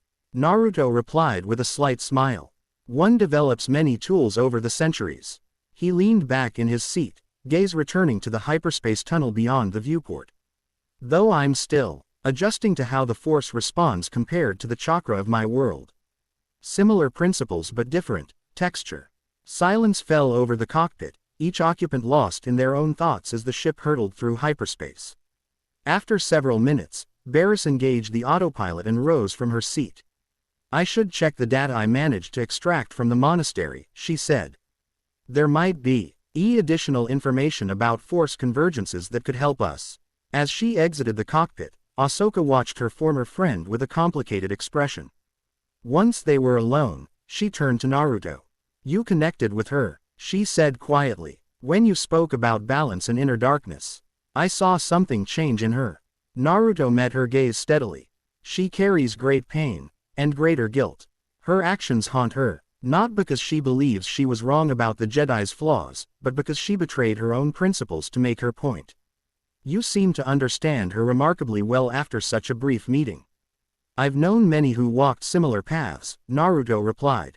Those who see problems others refuse to acknowledge, who become so focused on exposing the truth that they lose sight of their own values in the process. His expression softened with ancient compassion. It's a particular kind of tragedy, to become what you fight against in your attempt to fight it. Ahsoka looked away, perhaps hearing parallels to another fall she had witnessed more personally. Can someone come back from that? Always, Naruto said with quiet certainty. The capacity for redemption exists as long as life does. The question is whether they can forgive themselves enough to try. Before Ahsoka could respond, the ship's proximity alarm blared unexpectedly. She lunged for the controls, scanning the readouts with growing concern. Something's pulled us out of hyperspace, she reported as the blue tunnel around them collapsed back into individual stars. Some kind of interdiction field. Barris rushed back into the cockpit, taking the pilot's seat and activating defensive systems. Imperial Interdictor Cruiser. No, Ahsoka said, frowning at the sensor readings. The energy signature is all wrong. This isn't standard Imperial technology.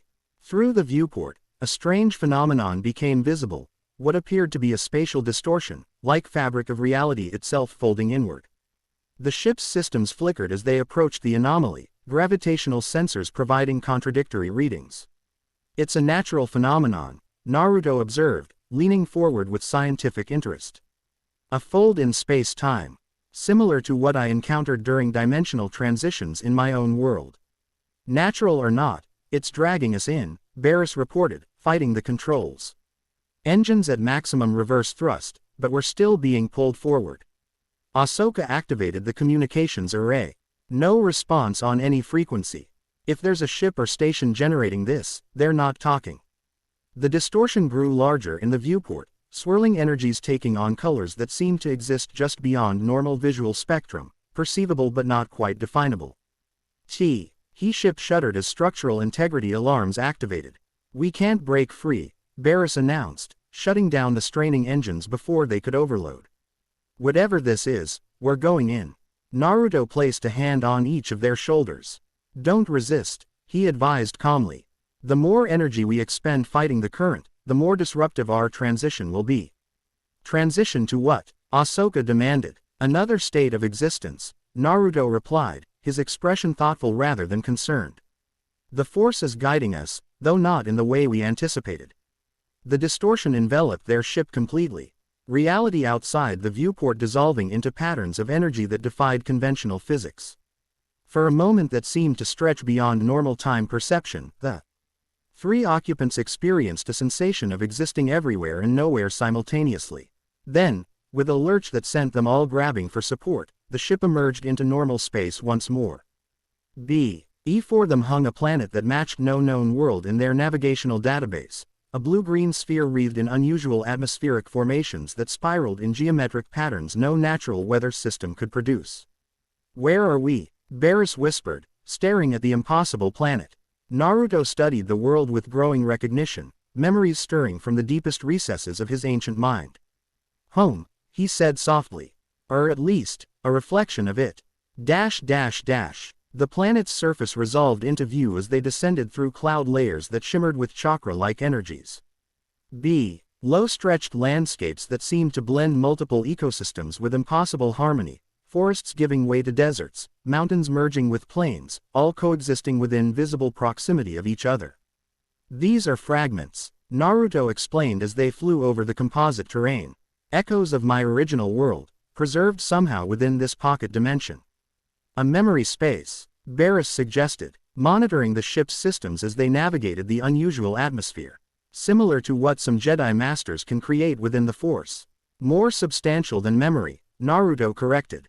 This place feels cultivated, deliberately constructed from fragments of reality rather than imagination. Ahsoka pointed toward a structure visible on the horizon, a massive compound that resembled a blend of temple and fortress. Its architecture unlike anything in the known galaxy. Enormous trees surrounded it, their canopies rising hundreds of meters above the main buildings. That structure is generating a significant energy reading, she reported, similar to your personal signature but more diffuse. Naruto nodded, recognition dawning in his eyes. The Sage Temple of Fire Country. One of the oldest chakra sites in my world. He leaned forward, studying the approaching compound with growing certainty. This isn't a random collection of memories, it's a specifically preserved repository. Your archive, Barris concluded. Created during your sealing, just as we theorized. Not created, Naruto corrected thoughtfully. Transferred. These are actual fragments of my world, preserved. At the moment of transition between dimensions. He gestured toward the massive trees. Those are genuine Hashirama trees, infused with natural chakra. They couldn't be replicated from memory alone. The ship settled onto a clearing near the temple compound, repulsor lifts stirring dust that sparkled with unusual energy. As the engines powered down, a profound silence enveloped them, the distinct absence of technological background noise that had become ubiquitous in the galactic civilization. No artificial power systems, Ahsoka noted as they prepared to disembark. No communication networks, just nature, Naruto completed for her. In my time, we had advanced technology, but many of our most sacred sites maintained separation from it. Chakra and certain technologies didn't always interact well. The air that greeted them as they descended the ship's ramp carried scents Naruto hadn't experienced in millennia, specific combinations of vegetation, mineral-rich soil, and La chakra emanations unique to his homeworld. He closed his eyes briefly, allowing the sensory input to wash over him like an unexpected reunion with a long-lost friend. The atmosphere is breathable, Barris confirmed. Checking a portable scanner. Gravity approximately 90% of galactic standard. Radiation levels minimal. Naruto led them toward the temple, his steps growing more confident with each passing moment. The stone path beneath their feet was worn smooth by centuries of use, etched with symbols that pulsed faintly in response to his presence. The temple recognizes you, Ahsoka observed. It would, Naruto confirmed. I trained here as a young man, barely more than a child by the standards of my eventual lifespan. The stones are infused with chakra-sensitive seals that identify those of sage lineage. As they approached the main entrance, a towering gate framed by statues of meditating figures, Naruto paused, sensing something unusual in the energy patterns around them. "We're not alone," he said quietly. Ahsoka's hands moved toward her lightsaber hilts. "Imperial agents." "No," Naruto replied, extending his senses further. "Something else. Not quite alive in the conventional sense. Yet not inanimate either." The massive doors of the temple swung open silently before them, revealing a vast interior courtyard bathed in golden light that seemed to emanate from the stone itself. In the center stood a figure that caused Naruto to freeze in momentary shock. The figure appeared humanoid but constructed entirely of chakra energy, translucent blue wit. Occasional flickers of other colors moving through its form like currents in water. Its features were indistinct except for the eyes, concentric ripple patterns that Naruto recognized immediately. "Rinnegan," he breathed. "The eyes of the six paths." The energy construct bowed with formal precision. "Welcome, Sage of Six Paths," it greeted in a voice that seemed to bypass physical sound and resonate directly in their minds. "We have awaited your return." Naruto recovered quickly from his surprise, returning the bow with equal formality. "I am not the sage you knew," he clarified. "Merely one who walked a similar path. Yet you carry his legacy," the construct replied, its form shifting slightly as it spoke. "The archive recognizes your chakra signature as authorized to access all knowledge contained within." Barris and Ahsoka exchanged meaningful glances as they followed Naruto into the courtyard. The energy being acknowledged their presence with a slight nod but maintained its focus on Naruto. "What exactly is this place?" Naruto asked. "And how did it come to exist in this dimension?" The construct gestured around them, its arm temporarily elongating beyond normal proportions before reforming. "This repository was created during the dimensional collapse that you stabilized. As reality fractured, fragments were preserved within the matrix of your sealing technique, an unintended consequence of using Six Paths power across dimensional boundaries. And you," Naruto pressed, "you're not simply an automated system. I am what remains of the combined knowledge and consciousness of the Biju, the tailed beasts who lent their power to your predecessor," the construct explained. "When the dimensions began to collapse, we contributed our essence to the sealing. No, we could not physically transition to this new reality." Naruto's expression softened with understanding. "You sacrificed your individual existences to preserve what was important." "Sacrifice implies loss," the construct corrected gently. "We transformed. Our consciousness endures, though differently than before." Ahsoka stepped forward, unable to contain her curiosity. "You mentioned this dimension specifically. You know where we are, where all this exists in relation to our galaxy." The construct turned its rippled eyes toward her. "This repository exists in a pocket dimension adjacent to your reality, accessible only through specific convergence points where the Force mimics the properties of pure chakra. The location shifts as the balance in your galaxy changes, which is why the Emperor couldn't find it directly." Barris deduced. "It's not physically present in our space-time continuum." "Correct," the construct confirmed. "The one you call Emperor has sensed this repose Atari's existence but cannot access it through conventional means. His understanding of the Force, while considerable, lacks the balance necessary to create the proper resonance." Naruto absorbed this information thoughtfully. "You've been aware of events in the galaxy, then, monitoring the progression of the imbalance." "We observe through the Force, yes." The construct's form rippled with what might have been sadness. "We have witnessed the fracturing of understanding, the division of what was meant to remain whole. The Jedi and Sith represent the extremes of a false dichotomy, each claiming exclusive truth while possessing only partial understanding. And this archive contains the complete understanding?" Barris asked, her scholarly interest fully engaged. "The original, undivided knowledge of the Force." It contains the principles that underlie all energy manipulation, the construct clarified. What your people call the Force and what the sages' world called chakra are mani. Festations of the same fundamental energy, expressed differently based on the dimensional frequency of each reality. The construct gestured, and the courtyard around them transformed.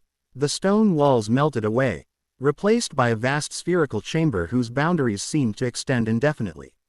Within this space floated countless glowing symbols, scrolls, and three-dimensional representations of energy patterns, a library of knowledge that transcended conventional organization. The archive exists to restore balance when imbalance reaches critical levels, the construct explained as they gazed at the overwhelming repository. It has activated now because your galaxy approaches a tipping point, a moment when the Force itself could suffer irreparable damage from continued division and exploitation. The Emperor's doing, Ahsoka said grimly. He is both cause and symptom, the construct corrected. The imbalance began long before his rise to power, though he has accelerated and exploited it with remarkable efficiency.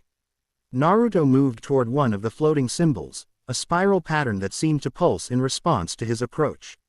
As his fingers touched it, the symbol expanded, revealing complex energy diagrams and text in the ancient script they'd seen on the scroll at Barris's hideout. These are sage techniques, he murmured, recognition lighting his eyes. But adapted, for Force users rather than chakra wielders. The archive translates knowledge between dimensional systems, the construct confirmed. What worked for chakra can work for the Force, with appropriate modifications. Similarly, Force techniques can be translated into chakra applications. Barris approached another floating symbol, this one resembling a Jedi meditation mandala but with subtle differences in its geometry. These patterns, they're similar to ancient Jedi teachings, but more complete somehow. As though pieces were removed from what was passed down to us. Deliberate omissions, the construct stated. When knowledge is divided, certain elements must be discarded to maintain the illusion of separation. Both Jedi and Sith removed aspects that contradicted their chosen dogma. Ahsoka studied the transformed space with growing concern. If the Emperor gained access to this knowledge, he cannot, the construct assured her. Not directly. The archive responds only to those who embody balance, or who sincerely seek it. His approach through domination and control renders the knowledge inaccessible to him. But he knows it exists, Naruto pointed out. And he's RCEFUL enough to find indirect methods if motivated strongly enough. The construct's form shimmered with acknowledgement. Which is why the archive has awakened you, sage. The time has come to restore balance actively rather than merely preserve knowledge. Naruto's eyes narrowed slightly. You awakened me. I believed the seals had simply decayed after millennia. The seals were designed to respond to critical imbalance. The construct explained. Your awakening was neither random nor accidental, but precisely timed to the galaxy's need. The implications settled over the group in heavy silence. Naruto hadn't merely been preserved by chance. He had been deliberately positioned as a countermeasure against exactly the kind of power the Emperor represented. What exactly does restoring balance entail? Barris finally asked, voicing the question they were all considering.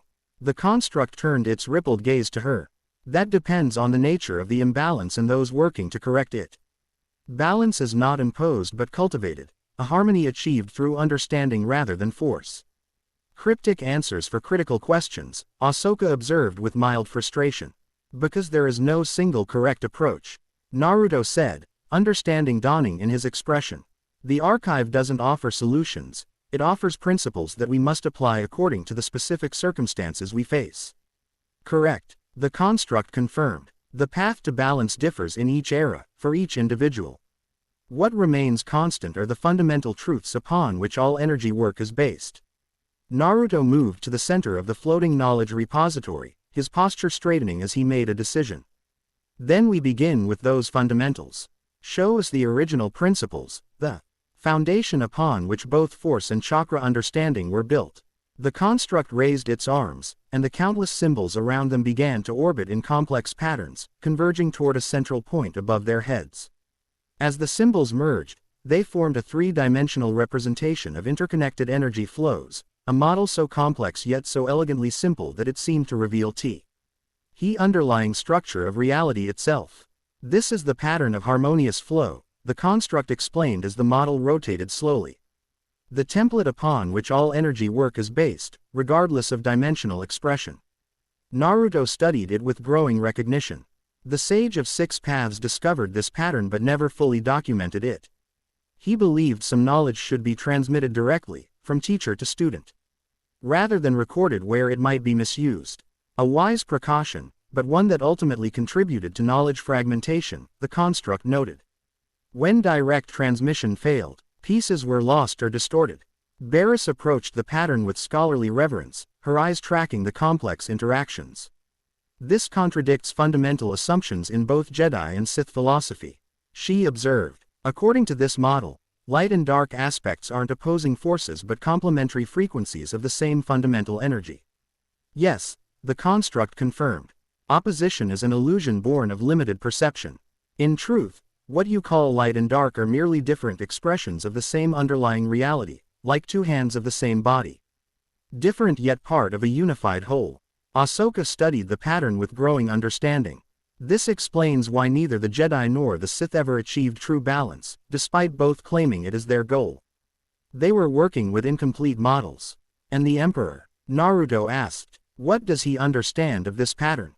He perceives fragments, the construct replied. Enough to recognize its importance. Not enough to implement it correctly. His approach through domination rather than harmony ensures his failure, though the attempt itself causes significant damage to the Force's natural balance. Naruto reached up, his fingers passing through the rotating pattern. As he connected with it, his body briefly glowed with the same energy that constituted the construct, blue. E-gold light that outlined his form like a second skin. I understand now, he said quietly. Why I was preserved here, in this galaxy rather than my own. The fundamental patterns are the same, but the expression is different. My experience with balanced chakra use makes me uniquely suited to recognize and restore balance to the Force. Yes, the construct acknowledged. Though you will not work alone. Its rippled gaze moved to include Ahsoka and Barris. Different perspectives are essential to balanced understanding. The former Jedi who questioned dogma, the scholar who recognized institutional failure, and the sage who embodies unified energy, together you represent the beginning of restored balance. Barris looked troubled. My actions hardly qualify me as an agent of balance. I committed terrible acts in the name of exposing corruption. Balance is not perfection, the construct corrected gently. It is the honest recognition of both light and shadow within oneself, the integration of opposing aspects into harmonious whole. Your journey through darkness gives you insight that those who never questioned cannot possess. Before she could respond, alarms blared from the ship outside. Ahsoka activated her wrist communicator, checking the automated security protocols. Something's approaching through the same spatial anomaly we used, she reported. Large energy signature, consistent with an Imperial cruiser. Impossible, Barris objected. They couldn't have tracked us through the distortion. They didn't need to, Naruto realized. They followed the resonance pattern. He turned to the construct. When the archive activated to bring us here, it created a temporary alignment between dimensions, a bridge that others could potentially detect. The construct. T's form flickered with what might have been concern. Correct. The transition creates ripples in the Force that sensitive individuals can perceive, especially those actively searching. How long until they arrive? Naruto asked Ahsoka. Minutes at most, she replied grimly. And based on the energy reading, it's not an ordinary Imperial vessel. Vader, Barris concluded. He would have the sensitivity to detect the dimensional shift. The construct raised its hands, and the knowledge repository began to contract, symbols and patterns flowing back into ordered arrangements around the chamber's periphery. You must leave, it advised. While the archive cannot be accessed by those who lack balance, its physical location can be compromised. The knowledge must be protected. We can't just abandon this repository. Barris protested. It contains the complete understanding we've been seeking, the truth about the Force that both Jedi and Sith distorted. The knowledge is not confined to this location. The construct explained. It exists within the pattern itself, accessible to those who understand its principles. What you have learned here, you carry with you. Naruto nodded in understanding. The archive isn't a place but a state of awareness. The temple is merely a physical anchor point. Precisely, the construct confirmed. And now you must establish new anchor points throughout the galaxy, places where balanced understanding can take root and grow. Ahsoka's communicator beeped again with increased urgency. We're out of time, she announced. The Imperial vessel will emerge from the anomaly in 2 minutes. Naruto turned to the construct one last time. Can this dimension be sealed? Prevented from further Imperial access? Temporarily, the construct replied. I can reconfigure the resonance pattern, but doing so will require dissolving this manifestation. Our direct communication will end. Understanding passed between them, one ancient consciousness recognizing another. Naruto bowed deeply, a gesture of profound respect.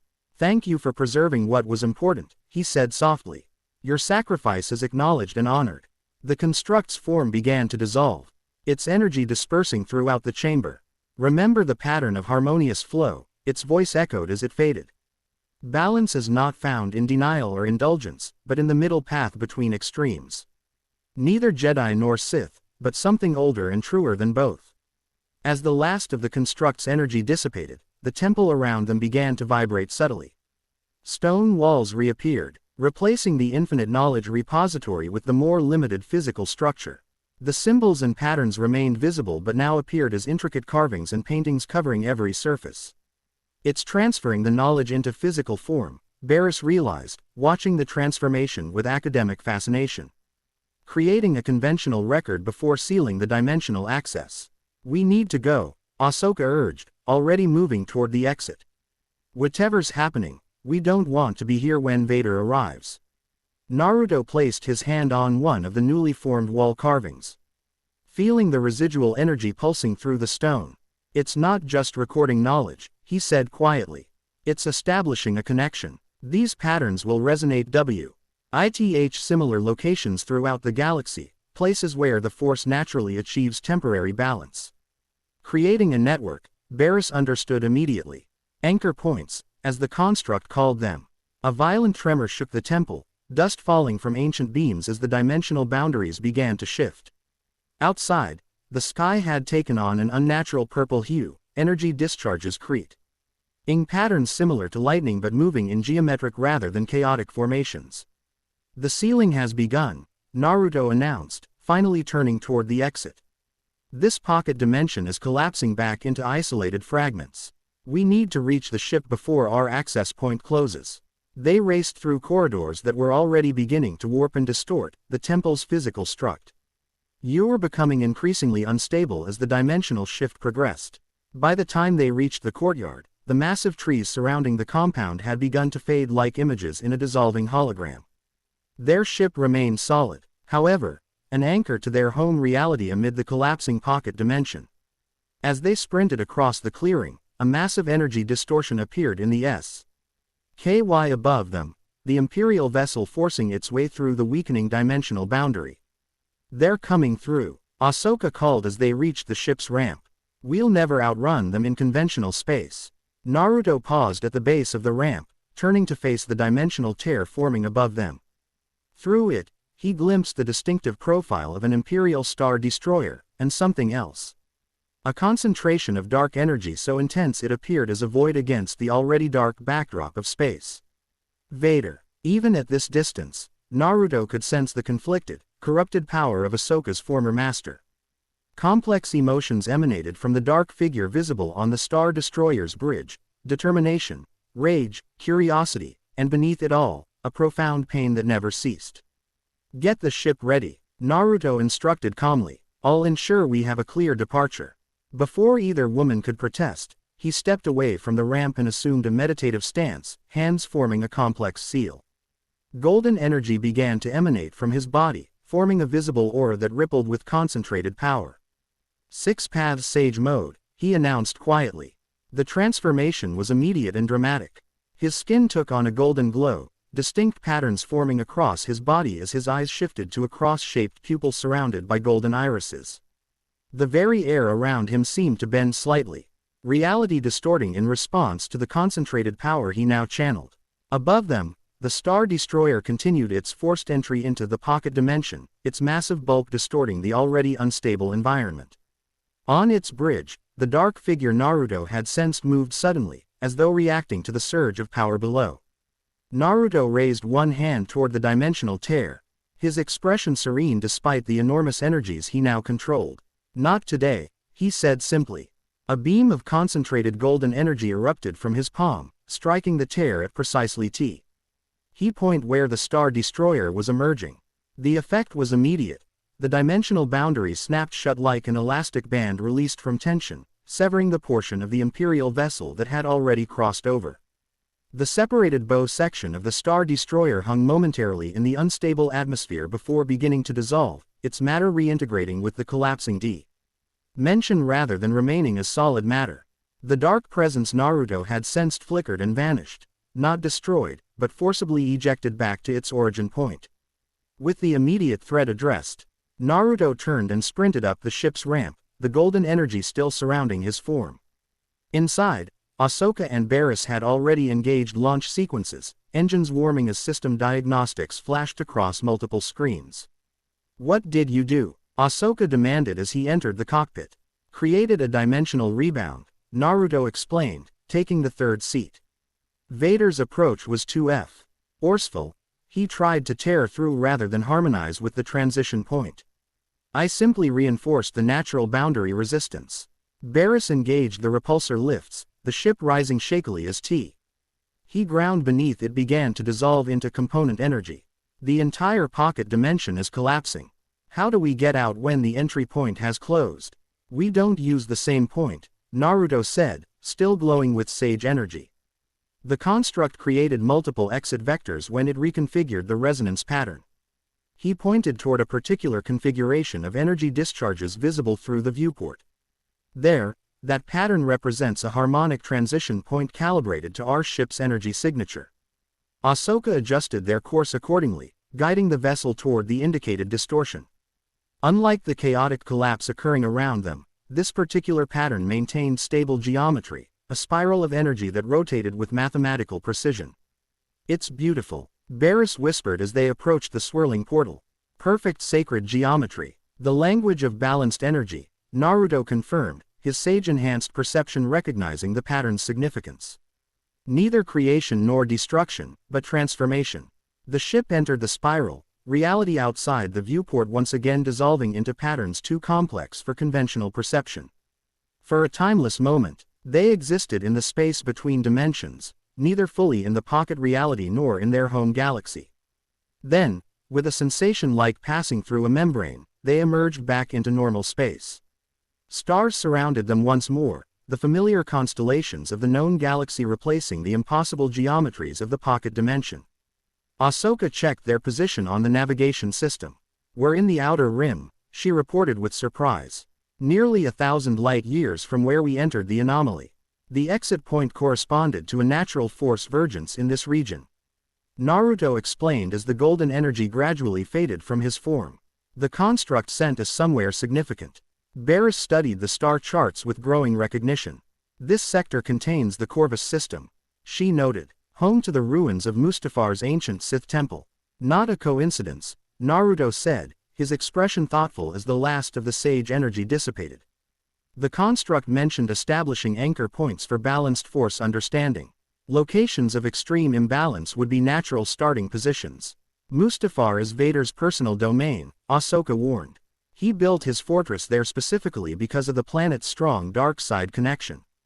Making it the perfect place to begin restoring balance," Naruto replied with quiet certainty.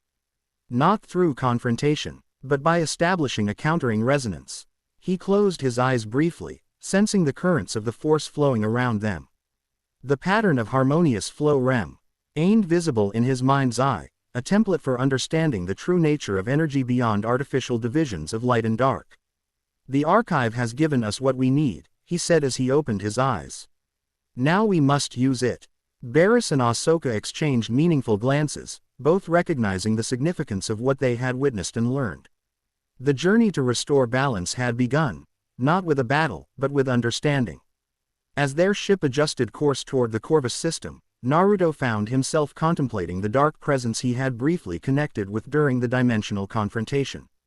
Vader's energy signature had been unlike anything he'd encountered before, a core of incredible potential surrounded by layers of self-inflicted wounds, like a star constantly collapsing and rebuilding itself through sheer force of will. Someone worthy of understanding rather than mere opposition. The true work of the primordial sage, Naruto reflected, had never been combat, but comprehension, seeing beyond surface divisions to the unified whole beneath. Perhaps that understanding would prove more powerful than any technique in addressing the imbalance that threatened this galaxy. Balance, after all, began with a single step toward the middle path. Chapter 2 and Chapter 3, The Blind Seer. Massive engines glowed red against the void as the Star Destroyer Executrix emerged from hyperspace above Mustafar. The volcanic planet's surface churned with rivers of molten rock visible even from orbit, a world where the very landscape reflected the dark side energies that had saturated it for millennia. On the bridge, Grand Moff Tarkin stood with perfect military posture, hands clasped behind his back as he surveyed the tactical display. The ship's encounter with the Dimensio Null anomaly had caused significant damage to its forward sections, requiring emergency repairs before they could pursue their quarry. Status report, he demanded of the nervous officer beside him. Forward shield generators operating at 63% capacity, sir. Hull breaches on decks 5 through 9 have been contained. Engineering estimates complete repairs will require at least 72 hours at a proper facility. Tarkin's thin lips compressed into an expression of displeasure. And Lord Vader, the officer swallowed visibly before responding. In his meditation chamber, sir. He requested not to be disturbed. Requested, Tarkin repeated, the word carrying layers of understanding about what Vader's requests typically entailed. Very well, maintain orbit and continue repairs. I will inform Lord Vader myself about our tracking efforts. As Tarkin strode from the bridge, the crew exchanged nervous glances. The encounter with the anomaly had shaken even veteran Imperial officers, not just the physical damage to the ship, but the implications of what they had witnessed. Something fundamental about reality had been challenged, and the Empire's most powerful agents had been effortlessly rebuffed. The corridor leading to Vader's private chambers seemed unusually cold, the lighting dimmer than standard Imperial specifications. Guards stationed at the entrance stood with rigid attention that barely masked their fear, eyes fixed forward as though afraid to acknowledge what lay beyond the sealed door. Tarkin entered his authorization code, waiting as the security systems verified his identity. The door slid open with a pneumatic hiss, revealing a darkened chamber dominated by a spherical meditation pod. Its upper hemisphere was currently raised, Expo C. In the interior where Darth Vader sat without his helmet, a rare vulnerability he showed to almost no one. You have news, Governor. Vader's voice was weaker without the vocoder's artificial enhancement, yet still carried the commanding presence that defined him. Tarkin approached with measured steps, maintaining a respectful distance from the pod. Our analysts have completed their initial assessment of the dimensional event. The energy signature matches nothing in Imperial records, but contains elements similar to both Jedi and Sith techniques while transcending both. Vader's scarred face remained expressionless, but his eyes, startlingly blue against ravaged skin, narrowed slightly. The sage, his power is unexpected. The Emperor will want a full report. The Emperor already knows. Vader reached for his helmet, signaling an end to his moment of exposure. I felt his attention the moment we encountered the anomaly. He sensed the disturbance from Coruscant. As the helmet locked into place with mechanical precision, Vader's breathing regulated into the familiar rhythmic pattern. He rose from the meditation pod, once again the imposing figure that struck terror throughout the galaxy. The sage has knowledge the Emperor requires, Vader stated, his voice now processed through the mosque's systems. Knowledge that could alter the fundamental balance of power. Then we will capture him, Tarkin said with typical confidence. No. Vader turned to face the viewport, gazing at Mustafar's burning surface. Conventional methods will fail. We must understand what we face before attempting to contain it. He raised a gloved hand, and a holographic projection appeared between them, a star chart highlighting a specific system. The sage's ship emerged here, near the ruins of Dantooine. An ancient Jedi enclave once stood there, abandoned for centuries but still strong in the Force. You believe that's their destination? No, it is a diversion. Vader's mask tilted slightly as he studied the projection. The true destination lies elsewhere. Somewhere. Significant. Tarkin recognized the subtle shift in Vader's posture. The Dark Lord was accessing the Force, seeking insight beyond what technology could provide. After a moment of silence broken only by mechanical breathing, Vader gestured again, and the hologram shifted to highlight a different system.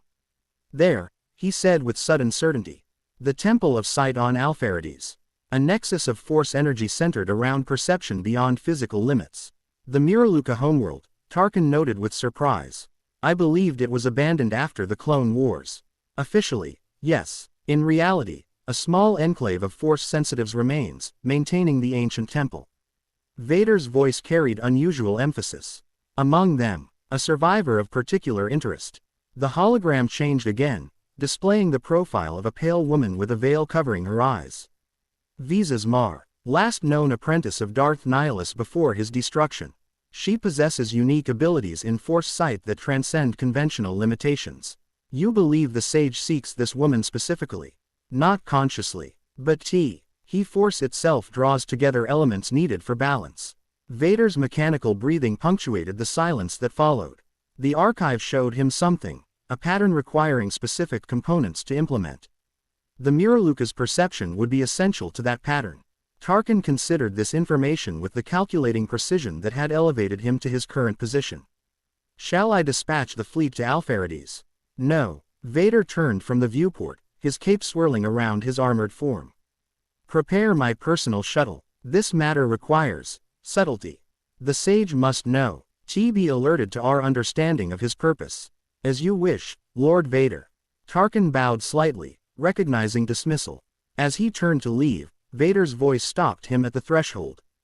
Governor. Yes, Lord Vader. When you report to the Emperor, omit any mention of the sage's effect on the dimensional boundary. Vader's mask revealed nothing, but his voice carried unusual significance. Some details are best communicated directly between master and apprentice.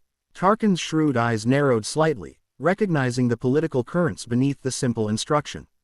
Of course, my lord. Operational security is paramount. The door sealed behind him as he departed, leaving Vader alone with his thoughts and the red glow of Mustafar beneath. The Dark Lord raised his mechanical hand, studying the artificial limb as though seeing beyond its physical components to the energy flowing within. For the briefest moment during their encounter, he had sensed something impossible, a technique that manipulated life energy in ways neither Jedi nor Sith had ever mastered. A power that, perhaps, might answer questions he had long abandoned as hopeless. Questions about life, death, and the possibility of transcending both. The journey to Alpharides required careful navigation. After their narrow escape from the collapsing pocket dimension, Ahsoka had plotted a complex series of hyperspace jumps designed to confuse any tracking efforts. The ship's systems had been thoroughly scanned for Imperial tracking devices, and certain components had been replaced entirely at a remote outpost where few questions were asked and fewer records kept. Now they approached the Alpharides system on minimal power, sensors sweeping for any sign of Imperial presence. The planet itself hung in space like a pale blue gem, its surface mostly ocean with scattered island chains and a single major continent wrapped around the equator. No Imperial signatures detected, Barris reported from the sensor station. Minimal orbital traffic, mostly automated resource satellites and a single comms relay station. That doesn't mean they're not here, Ahsoka cautioned. The Empire has developed stealth technology specifically for surveillance operations. Naruto stood behind them, studying the planet with quiet intensity. Since their experience in the archive, he had spent hours in meditation, processing the knowledge they had glimpsed and integrating it with his existing understanding. The pattern of harmonious flow remained vivid in his consciousness, a template for perceiving energy beyond artificial divisions. The force currents around this world are unusual, he observed. They spiral inward rather than radiating outward, creating a natural concealment effect. The Miral, UKA evolved on a world with no visible light, Barris explained. They developed force sight out of necessity, perceiving energy patterns rather than electromagnetic radiation. Their temples are GNED to enhance those perceptual abilities. Which makes this planet perfect for what we seek, Naruto concluded. Someone who can perceive the pattern directly, without the conceptual limitations of traditional force training. Ahsoka guided their ship into the atmosphere, following coordinates Barriss had extracted from ancient Jedi records. The vessel descended through thick cloud layers that seemed to absorb sensory emissions. Another natural defense against detection. The main Miraluka settlement was abandoned during the Clone Wars, Barriss continued, reviewing information on her datapad. But according to fragmented records, a small group remained at the Temple of Sight in the northern mountains, guardians maintaining ancient traditions outside both Republic and Separatist concerns. As they emerged below the cloud layer, a breathtaking landscape spread beneath them. Mist-shrouded mountains rose from dense forests, their peaks catching the light of a sun that appeared purple. ULI filtered through atmospheric particles. Valleys cut between the ranges, some harboring lakes of such perfect stillness they reflected the sky like mirrors. "It's beautiful," Ahsoka murmured, her hand steady on the controls despite her awe. "No wonder they chose to remain." "Beauty perceived without eyes," Naruto noted thoughtfully. "A reminder that our conventional senses offer only limited understanding of reality."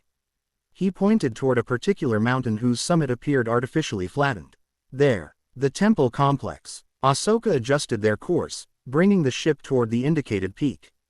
As they approached, details became visible, a series of stepped platforms leading to a central structure that resembled a massive observatory dome.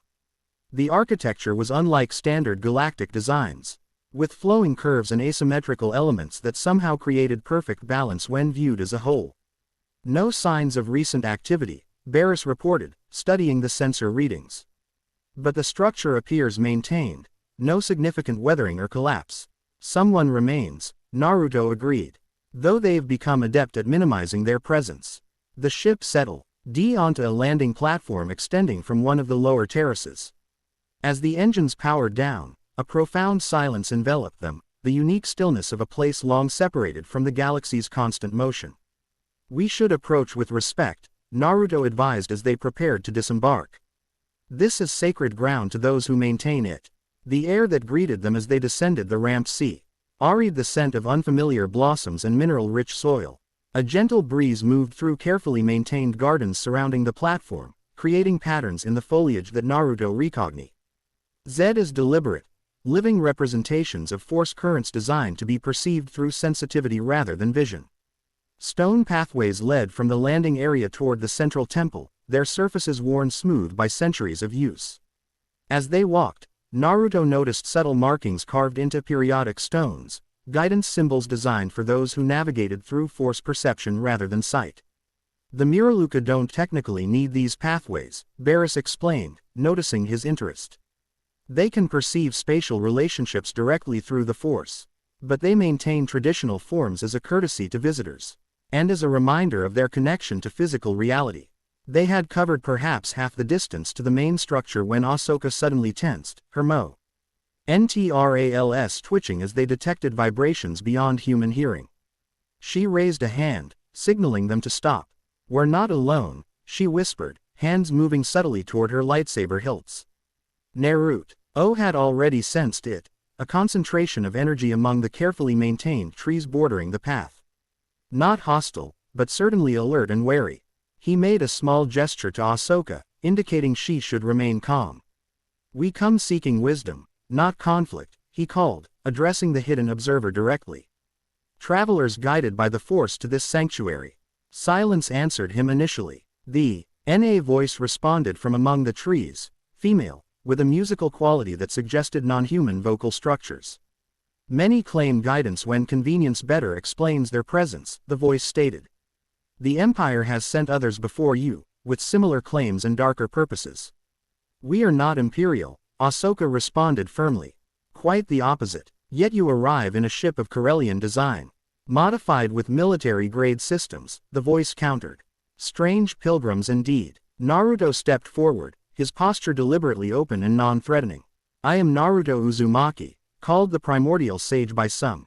These are my companions, Ahsoka Tano and Barriss Offee, both former Jedi who left that path to seek deeper truth." A momentary pause followed his introduction, as though our observer was reassessing the situation. "Strange names to hear in these isolated times," the voice finally replied. "Particularly yours, Sage. It appears in our oldest texts, though never associated with any specific individual. The title has been applied to others before me, Naruto acknowledged. Those who sought balance rather than division in their understanding of cosmic energy. Another silence. This one longer and waited with consideration. Finally, their hidden observer made a decision. Approach the temple if you wish, she instructed. But know that deception will be immediately apparent. The temple of sight reveals truth regardless of what masks one wears. The presence retreated, moving with such fluid grace through the force currents that even Naruto had difficulty tracking its path. He exchanged glances with his companions, both of whom recognized the significance of being granted even conditional access. She's testing us, Ahsoka noted as they resumed walking. Allowing us to enter a space where deception is supposedly impossible. Not supposedly, Naruto corrected gently. I can feel it already. The temple's design amplifies perception beyond ordinary limits. The force flows differently here, enhancing awareness while diminishing the boundaries between observer and observed. Barris studied the approaching structure with scholarly interest. The ancient texts described the Temple of Sight as a place where veils are lifted from both eyes and mind. Most assumed it was metaphorical. Metaphors often contain literal truth, Naruto replied. Quote, particularly when describing experiences beyond conventional language. As they neared the temple proper, its scale became more apparent.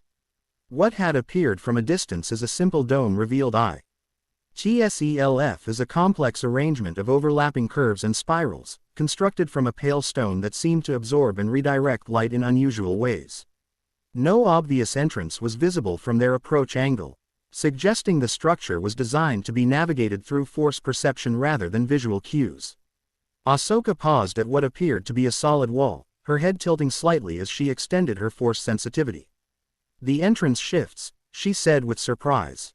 It's realigning itself to our specific force signatures. A security measure, Barris suggested. And a test of basic sensitivity. Naruto placed his hand against the seemingly solid surface, feeling how the stone resonated with the force currents flowing through the entire complex. With gentle pressure guided by intuition rather than sight, he identified the precise point where the stone's molecular structure became permeable. Here, he said, stepping forward. The wall parted like mist before him, revealing a corridor beyond. The stone hadn't physically moved but had somehow altered its fundamental properties in response to his touch, a technology far beyond conventional galactic understanding. The Y entered a space illuminated not by artificial lighting but by the stone itself, which emitted a soft luminescence in patterns that shifted subtly as they moved through the corridor. The air inside carried a different quality, slightly denser, with trace elements that enhanced mental clarity. Remarkable, Barris whispered, her scholarly interest fully engaged. The entire structure functions as a unified force conductor, channeling and amplifying natural energy patterns. The corridor opened into a vast circular chamber beneath the central dome. Unlike the exterior's complexity, this space embodied elegant simplicity, a perfectly proportioned room whose dimensions created natural acoustic resonance. At its center stood a raised platform with a meditation dais, currently unoccupied. Surrounding the platform, the floor was inlaid with concentric circles of different materials, some recognizable as rare minerals, others completely unfamiliar. Each circle emitted a distinct energy signature that Naruto could perceive as both color and sound through his enhanced senses. A force attunement chamber, Ahsoka identified, her voice automatically lowering to match the room's reverent atmosphere. I've read descriptions but never seen one intact. Few remain, came the voice they had heard outside, now emanating from a shadowed alcove across the chamber. The Jedi dismantled most during the Ruusan Reformation, fearing techniques they deemed too close to Sith methodology. A figure emerged from the shadows, a woman of slender build dressed in simple robes of deep burgundy.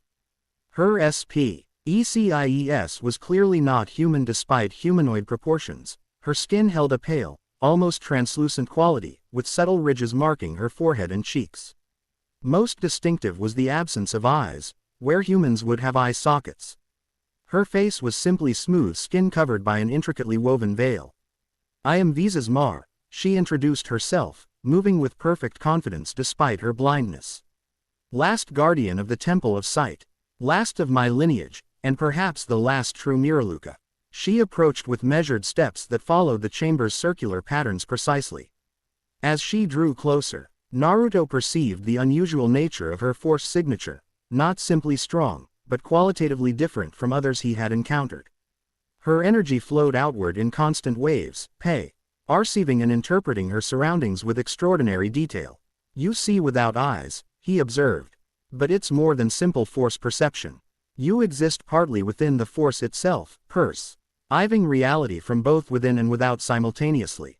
Visas tilted her head slightly, the gesture conveying surprise despite her veiled features. Few understand the distinction, she acknowledged. Most assume we simply replace visual perception with force awareness, but the truth is more complex. We perceive the essence of things, not merely their physical arrangements. Her attention shifted to Ahsoka and Barriss, her head moving in subtle adjustments as she viewed them through the force.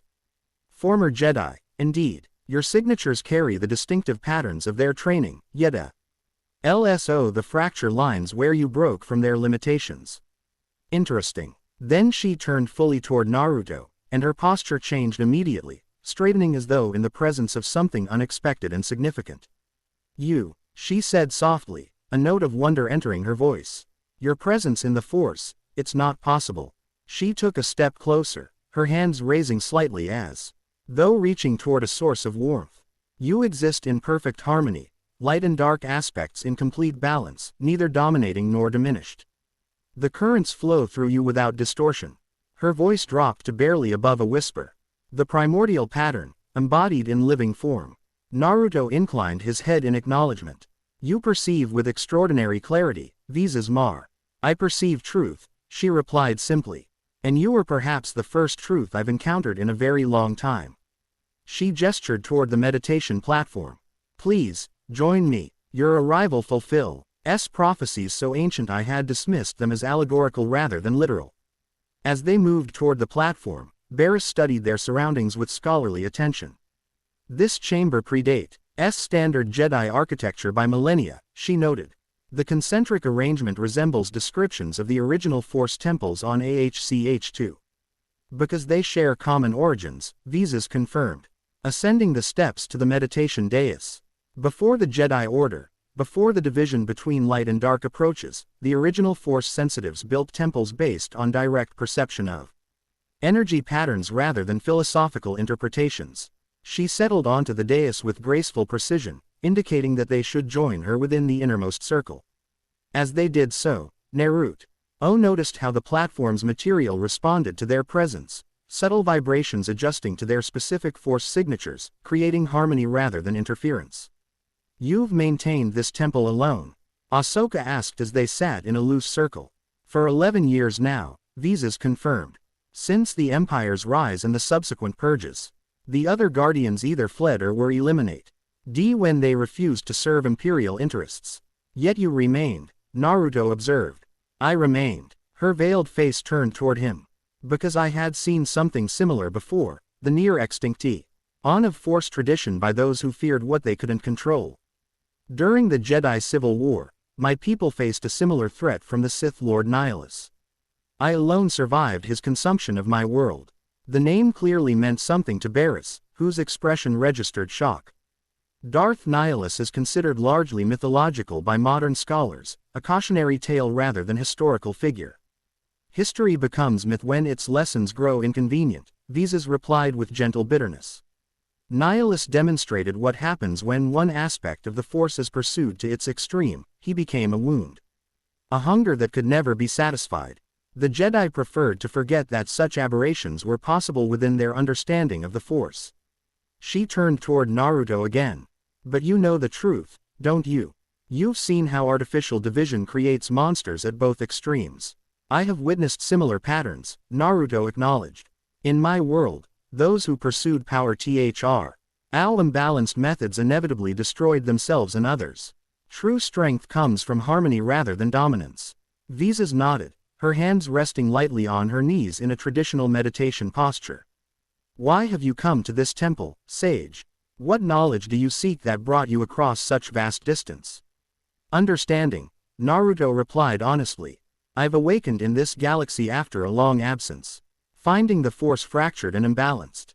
Recently, we discovered an archive containing knowledge from before the division, the pattern of harmonious flow that underlies all energy work. The archive, Visas repeated, a note of reverence entering her voice. Another truth I had relegated to mythology. You've actually accessed it. Briefly, Ahsoka confirmed. Before Imperial forces attempted to seize it. The archive sealed itself, but not before showing us glimpses of knowledge that contradicts fundamental assumptions about the Force.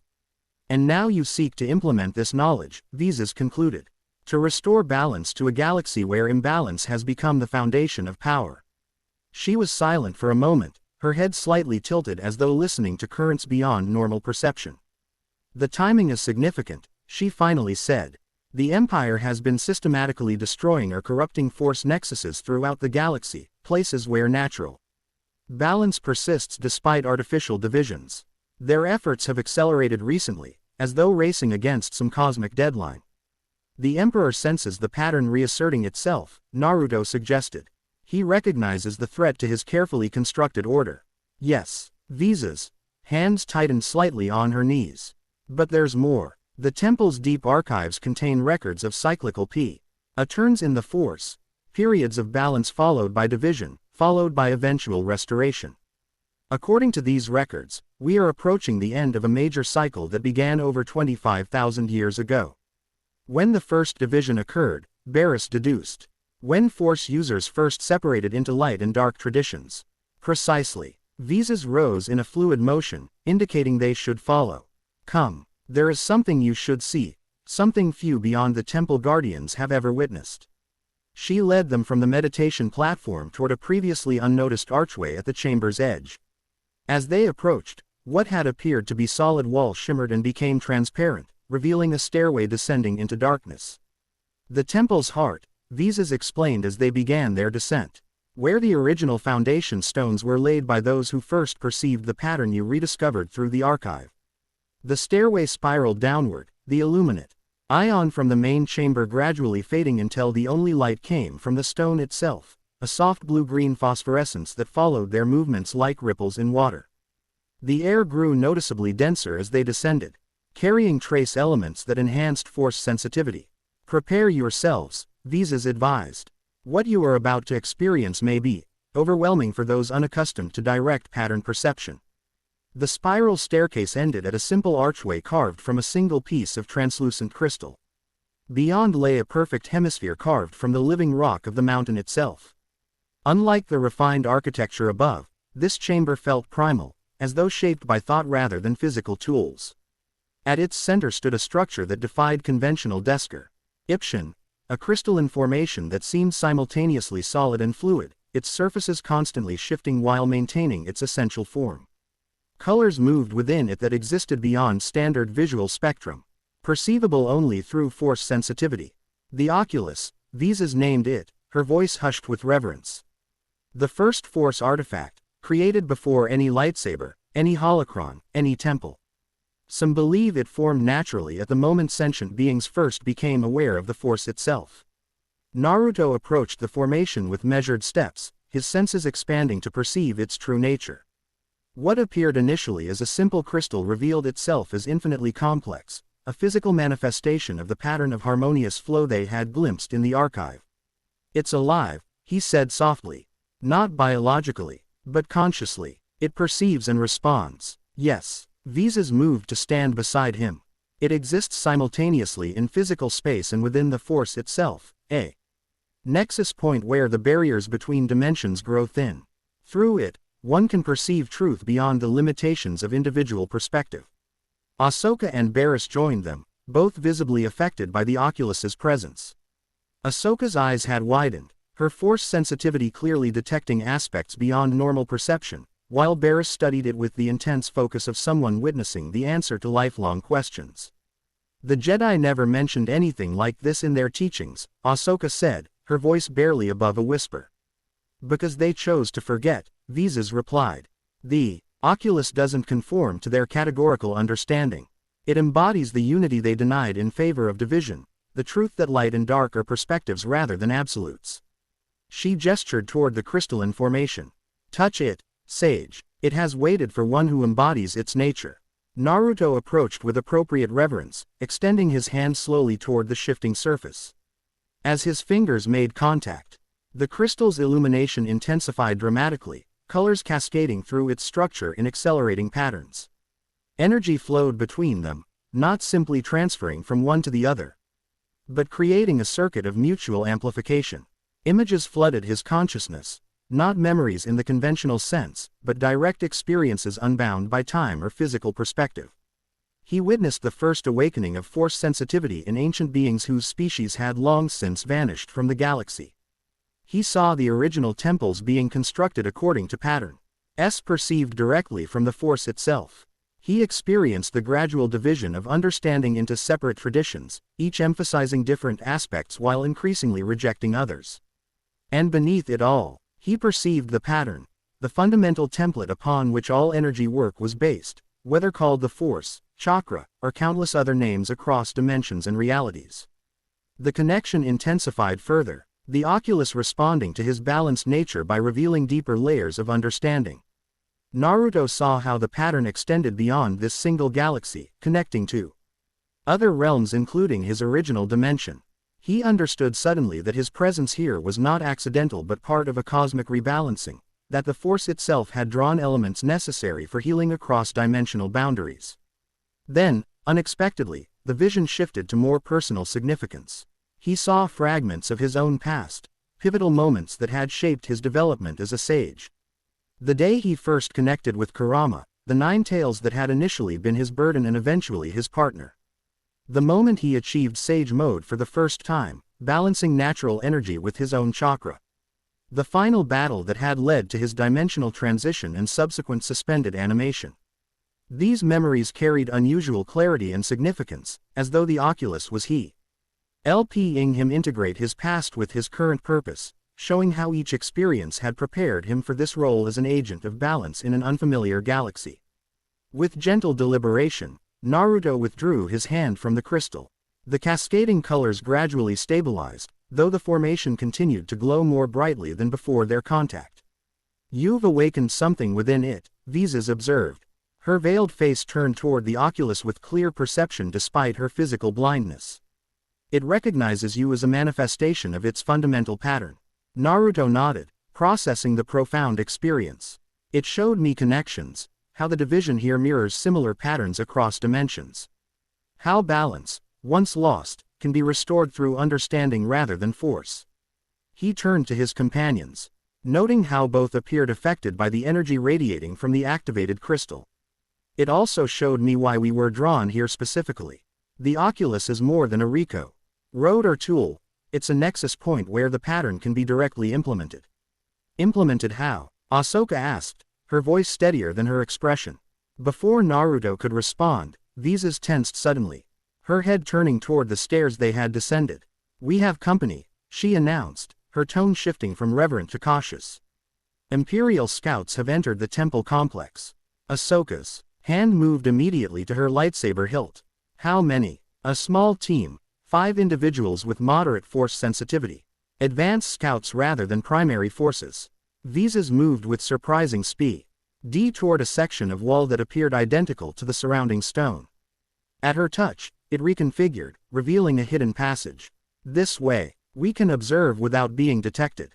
The passage led upward through the mountain's interior, eventually opening onto a small observation chamber with narrow slits overlooking the temple's main courtyard.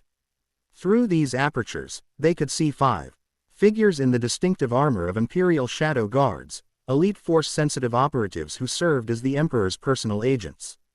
Unlike standard stormtroopers, these warriors moved with the fluid grace of advanced combat training. They carried force pikes crackling with red energy and appeared to be conducting a methodical search pattern across the temple grounds. "They're scanning for recent energy signatures," Visas explained, her force perception allowing her to interpret their actions with precision. "Standard Imperial procedure when tracking force sensitives." "How did they find this place?" Barris wondered. "The Temple of Sight isn't on any modern star charts." "They didn't find it by chance," Naruto said, observing the guards' movements. "They were directed here specifically." Someone with significant knowledge of ancient Force sites is guiding the Empire's search. The Emperor himself, perhaps, Visas suggested. He's rumored to possess archives of Sith knowledge dating back to the ancient Empire. Ahsoka studied the courtyard with tactical assessment. 5 scouts means a larger force is nearby, probably in orbit. Standard Imperial procedure uses scout teams to confirm targets before committing main forces, which gives us limited time, Naruto concluded. He turned to Visas. The Oculus, can it be moved or protected? It cannot be moved, she replied firmly. It exists in harmonic resonance with this specific location. Attempting to relocate it would destroy both its physical form and its connection to the Force. Then we must prevent Imperial access, Barriss stated. If they can't capture or destroy it, they'll likely bombard the entire site from orbit rather than allow it to remain. Naruto considered their options, weighing various approaches with the strategic assessment of someone who had faced similar situations countless times before. We need to misdirect rather than confront, he decided. Let them believe the temple is abandoned. Its power source depleted or dormant. The Oculus won't cooperate with such deception, Visas warned. Now that you've activated it, its energy signature will be detectable to any Force sensitive who approaches the temple. Unless we create a resonance barrier, Naruto suggested. A field that harmonizes with the Oculus's energy pattern while containing its emanations. Understanding dawned in Visas's expression. Using the temple's existing architecture as a containment system. It's designed to amplify perception, but the same principles could be reversed to create encapsulation. Precisely. Naruto turned to Ahsoka and Barriss. I'll need your assistance. The barrier requires balanced input from multiple Force signatures to establish proper resonance. As they discussed specifics, the Imperial scouts below completed their initial survey of the outer courtyards and began moving toward the main temple entrance. Their methodical efficiency suggested thorough training in CL. Objectives. These weren't random patrols but specifically tasked operatives. We need to move quickly, Ahsoka urged. Once they enter the main chamber, they'll detect our recent presence. Visas led them through another hidden passage, this one descending rapidly toward the temple's central section. The primary resonance controls are accessed through the meditation chamber, she explained as they moved. Originally designed to amplify the Oculus's influence throughout the temple complex, they emerged into a small antechamber adjacent to the main meditation platform they had visited earlier. The wall separating them from the larger space appeared solid but allowed visual observation, one-way transparency that Naruto recognized as similar to techniques used in his world's security systems. Through this barrier, they could see 3 of the Imperial scouts entering the meditation chamber, Force pikes held ready as they conducted their search. Their movements were coordinated and professional, leaving no area uninvestigated as they methodically worked through the space. The resonance controls, Naruto asked quietly. Visas indicated a series of crystalline formations embedded in the antechamber walls, structures that appeared decorative but hummed with subtle energy when approached. These regulate energy flow throughout the temple. By adjusting their harmonic patterns, we can create the barrier you described. Naruto studied the system with quick comprehension, recognizing principles similar to chakra flow regulation techniques from his own training. We'll need 4 anchor points, he determined. 1 for each cardinal direction, balanced to create a unified field. He turned to his companions. Ahsoka, take the eastern point. Barriss, western. Visas, you understand the temple's systems best, take the northern control. I'll establish the southern anchor and coordinate the overall pattern. They moved to their assigned positions, each placing their hands on the crystalline formations as Visas provided brief instruction on connecting with the temple's energy systems. The controls responded differently to each individual, adapting to their specific Force C.G. natures rather than requiring standardized input. Focus on harmony rather than control, Naruto advised. Allow your energy to resonate with the crystal's natural frequency rather than imposing your will upon it. As they established connection, the antechamber's illumination shifted subtly, colors flowing through the stone in patterns that reflected their combined Force signatures interacting with the temple's ancient systems. Through the one-way barrier, they could see the Imperial scouts pausing in their search, clearly sensing the energy shift but unable to identify its source. They've detected the activation, Ahsoka warned, maintaining her focus on the eastern crystal. Good, Naruto replied calmly. What they perceive will guide their interpretation. Visas, channel your perception of the oculus through your connection point. The Miraluka nodded, her veiled face turned toward the northern crystal as she deepened her engagement with the system. Her unique force sight allowed her to perceive the oculus's energy pattern with extraordinary detail, translating that perception into the resonance field they were establishing. Now, Naruto instructed, visualize containment rather than projection. Imagine the oculus's energy flowing inward rather than outward, creating a self-sustaining circuit. As they implemented this adjustment, the temple's energy patterns began to shift dramatically. The illumination in the main chamber dimmed noticeably, giving the impression of a system powering down. The Imperial scouts moved with increased urgency, clearly interpreting each change as potential evidence disappearing. It's working, Barris observed. They believe the temple's power source is failing. Maintain the containment pattern, Naruto instructed. We need to establish a stable configuration that will persist after we depart. The resonance field continued to develop, energy flowing between their 4 anchor points in increasingly complex patterns. Naruto guided these interactions with subtle adjustments to his own input, drawing on centuries of experience with similar techniques in his original dimension. Through the barrier, they watched as the Imperial scouts completed their search of the main chamber, their body language conveying disappointment and frustration. After a brief conference, they departed toward the entrance, presumably to report their findings to superiors.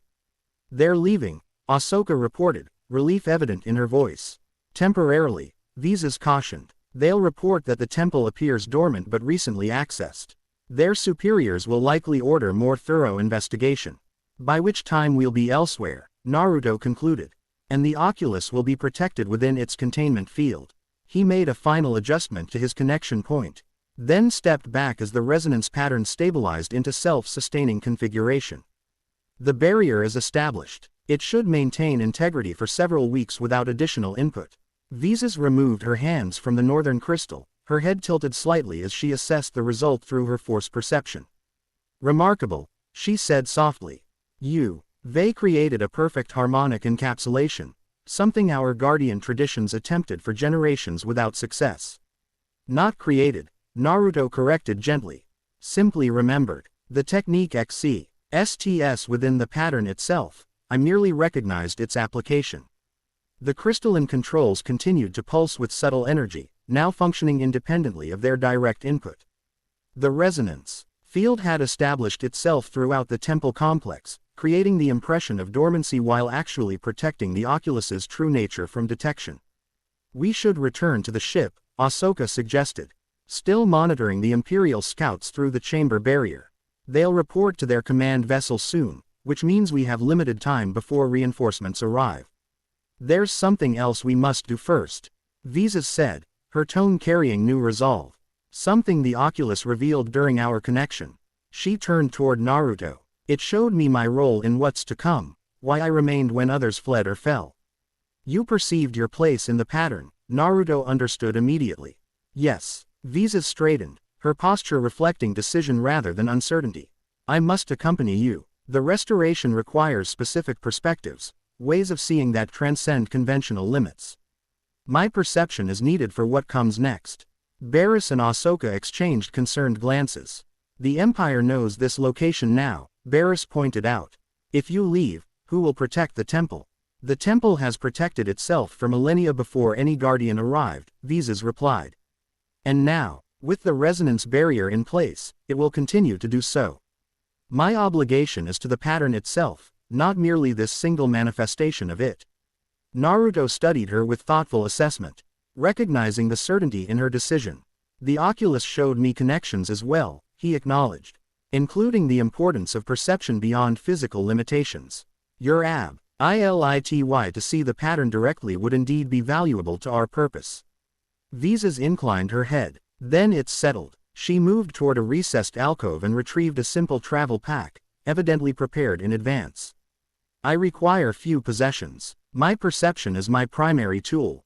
As they prepared to depart, Naruto paused for a final moment of connection with the temple's energy. Through the resonance field they had established, he could still sense the oculus's fundamental pattern, a physical manifestation of the cosmic balance he sought to restore. The temple would endure, its secrets protected until balance returned to the galaxy. For now, their path led elsewhere, guided by the pattern's unfolding design. They exited the temple through a concealed passage different from their entry point, emerging onto a narrow terrace overlooking the valley below. From this vantage, they could see the Imperial scouts returning to their shuttle, a sleek black craft designed for stealth rather than combat.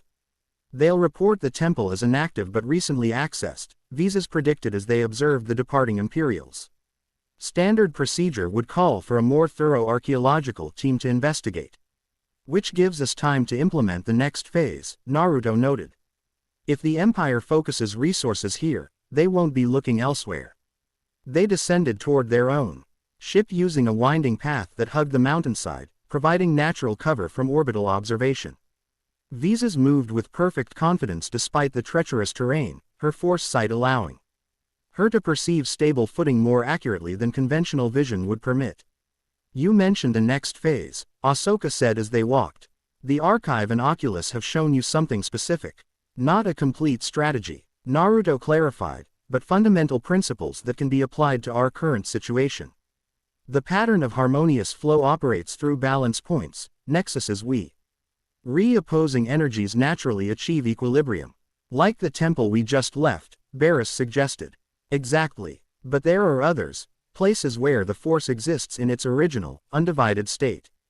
Despite the artificial separation that dominates most of the galaxy." Naruto ducked beneath a low-hanging branch, his movements fluid despite the difficult terrain. "By connecting these natural balance points, we can establish a resonance network that gradually extends harmony outward, essentially creating an immune response against imbalance," Visas elaborated, her understanding aligning with his. "The force itself will begin to reject artificial divisions once enough balance points are activated. And the Emperor senses this possibility," Ahsoka concluded. "That's why Imperial forces are systematically targeting ancient force sites, destroying or corrupting places where natural balance persists. A race against cosmic inevitability," Naruto confirmed. Though he doesn't understand that destruction merely delays rather than prevents restoration. Balance always reasserts itself eventually. They reached a section of path overlooking the valley where their ship waited. From this vantage, they could see the Imperial shuttle ascending through the atmosphere, presumably returning to whatever larger vessel had deployed it. "We should move quickly," Barris advised, checking her sensor device. "Their command ship will likely establish orbital surveillance once they receive the scouts' report." As they prepared to continue their descent, Naruto paused suddenly, his senses detecting a disturbance in the force flowing around them. The disruption was subtle but distinctive, a ripple of focused attention directed specifically toward their location. "We're being observed," he said quietly. "Not by technology, but through the force itself." Ahsoka and Barris tensed, hands moving toward weapons, while Visas tilted her head in the distinctive manner of someone using specialized perception. "Yes," the Miraluka confirmed, "a presence in orbit, powerful and focused. Very different from the scouts." She paused, her perception extending further. "It feels wounded, fragmented yet held together through sheer will." Recognition dawned in Ahsoka's expression. "Vader," she whispered. "He's here personally." The name carried significant weight for both former Jedi, though their reactions differed. Ahsoka's expression reflected complex grief beneath determination, while Barris showed apprehension tinged with scholarly curiosity. "He cannot perceive our exact location through the Force alone," Visas assured them. "The temple's natural properties diffuse such observation. But he knows we're here on the planet. Then our departure must be immediate," Naruto decided. "But also strategically valuable." He turned to Visas. "You mentioned Vader's presence feels wounded, fragmented. Explain." "His force signature is unlike anything I've encountered," she replied thoughtfully. "Immensely powerful but fundamentally damaged, like a star constantly tearing itself apart through opposing gravitational forces. He exists in perpetual internal conflict, neither fully dark nor retaining his original light." This description confirmed something Naruto had suspected since first sensing Vader's presence during their dimensional confrontation. He exists in imbalance, then. Not through natural inclination but deliberate damage. The transformation from Anakin Skywalker to Darth Vader wasn't merely philosophical, Ahsoka contributed, her voice carrying old pain. He was physically broken, rebuilt through Sith alchemy and technology. The process itself creates fundamental imbalance. Naruto absorbed this information with thoughtful consideration.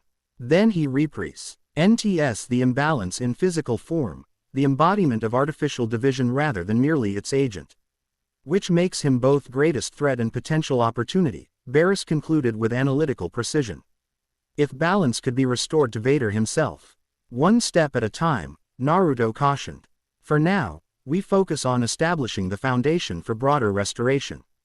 Vader's personal journey will intersect with ours when the pattern requires it. They continued their descent, reaching the ship without further incident. As they prepared for departure, Naruto established a meditation position in the cargo area, focusing his awareness on the resonance field they had created at the temple. Through this connection, he could monitor the field's integrity while simultaneously obscuring their ship's force signature during the critical launch phase. Entering launch sequence, Ahsoka announced from the cockpit, maintaining minimal power emissions to avoid standard Imperial detection systems. The ship rose smoothly from its concealed position, repulsor lifts barely disturbing the surrounding vegetation. Barriss monitored sensor readings, watching for any indication they had been detected. No change in Imperial positioning, she reported. Their attention remains focused on the temple complex. Visa sat quietly near Naruto, her own perception extended to complement his efforts at concealment. Together, they created a harmonic pattern that rendered their vessel nearly invisible to force detection, not through deception but through perfect resonance with surrounding energy currents. The ship accelerated through the atmosphere, following a course that utilized natural magnetic field lines to further mask their signature. As they approached space, Barriss's sensors detected the Imperial presence in orbit, a single star destroyer positioned above the temple's coordinates. Executor class, she identified with concern. Vader's personal flagship, he came himself rather than sending subordinates. Ahsoka noted, her hands steady on the controls despite the implied threat. That confirms the Emperor considers this significant. Prepare for hyperspace jump as soon as we clear the gravity well. Naruto instructed, maintaining his meditation. I can sustain our concealment until then, but not indefinitely against focused attention. The ship slipped past the Star Destroyer's sensor range, utilizing the planet's magnetic field distortions as additional cover. From their vantage, they could see the massive Imperial vessel deploying additional scout CRA fort toward the temple, committing resources to what they believed was the primary objective. Hyperdrive spooled and ready, Ahsoka reported as they cleared the planet's gravity influence. Coordinates, set for the Rendley system as our first jump point. Naruto opened his eyes, the meditation complete as they prepared for transition to hyperspace. Vader knows, he said with quiet certainty. Not our exact location, but the fact that we've departed with the knowledge he sought. How can you be sure? Barriss asked. Because I felt his attention shift, Naruto explained.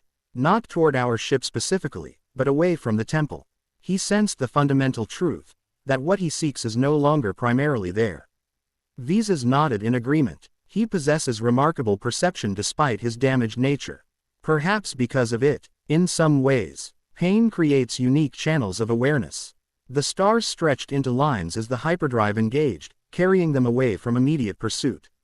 In the momentary silence that followed successful transition, each contemplated the implications of their narrow escape, and the knowledge that one of the galaxy's most formidable individuals now hunted them personally. Where do we go from here? Ahsoka finally asked, turning from the controls to face Naruto. If the Empire is targeting all natural balance points, nowhere is truly safe. We don't seek safety, Naruto replied, his expression reflecting ancient wisdom rather than bravado. We seek resonance, the next nexus point in the pattern. Which is? Barriss prompted. Naruto exchanged a significant look with Visas, whose veiled face had turned toward him with what seemed like recognition despite her lack of conventional sight. Dagobah, they said simultaneously. Ahsoka's express, ion registered surprise followed by understanding. The Force Nexus, one of the strongest in the galaxy, yet seemingly untouched by the Empire. Because its nature conceals it, Visas explained. Goba exists in perfect balance not through construction or intention, but through natural evolution. Life and death, creation and decay, existing in perpetual cycle without artificial separation. Quote, "The perfect environment to begin implementing what the archive revealed," Naruto concluded. "A place where the pattern already exists in its natural state, requiring only conscious recognition to activate its potential." As they discussed the specifics of their journey to Dagoba, none noticed the small tracking device that had attached itself to their hull during their descent from the temple. A device utilizing technology beyond standard Imperial design, combining mechanical function with Sith alchemy to remain undetectable through conventional scans. In his meditation chamber aboard the Star Destroyer, Darth Vader observed the faint signal as it entered hyperspace. Unlike typical tracking methods, this one connected directly to his force sensitivity, allowing him to maintain awareness of his target's general direction if not specific coordinates. The sage seeks Dagoba, he concluded, the information coming not from the tracker but from his own damaged yet powerful connection to the Force. The name stirred memories he had long suppressed, fragments of prophecy mentioned by his former Jedi masters, references to ancient nexus points where reality itself grew thin. He rose from his meditation chamber, the mechanical systems of his life support suit whirring as they adjusted to his movement. Whatever the sage and his companions sought on that remote world, Vader would not interfere directly, not yet. Some hunts required patience, allowing prey to reveal their ultimate purpose before striking. The Emperor would be informed, but not immediately.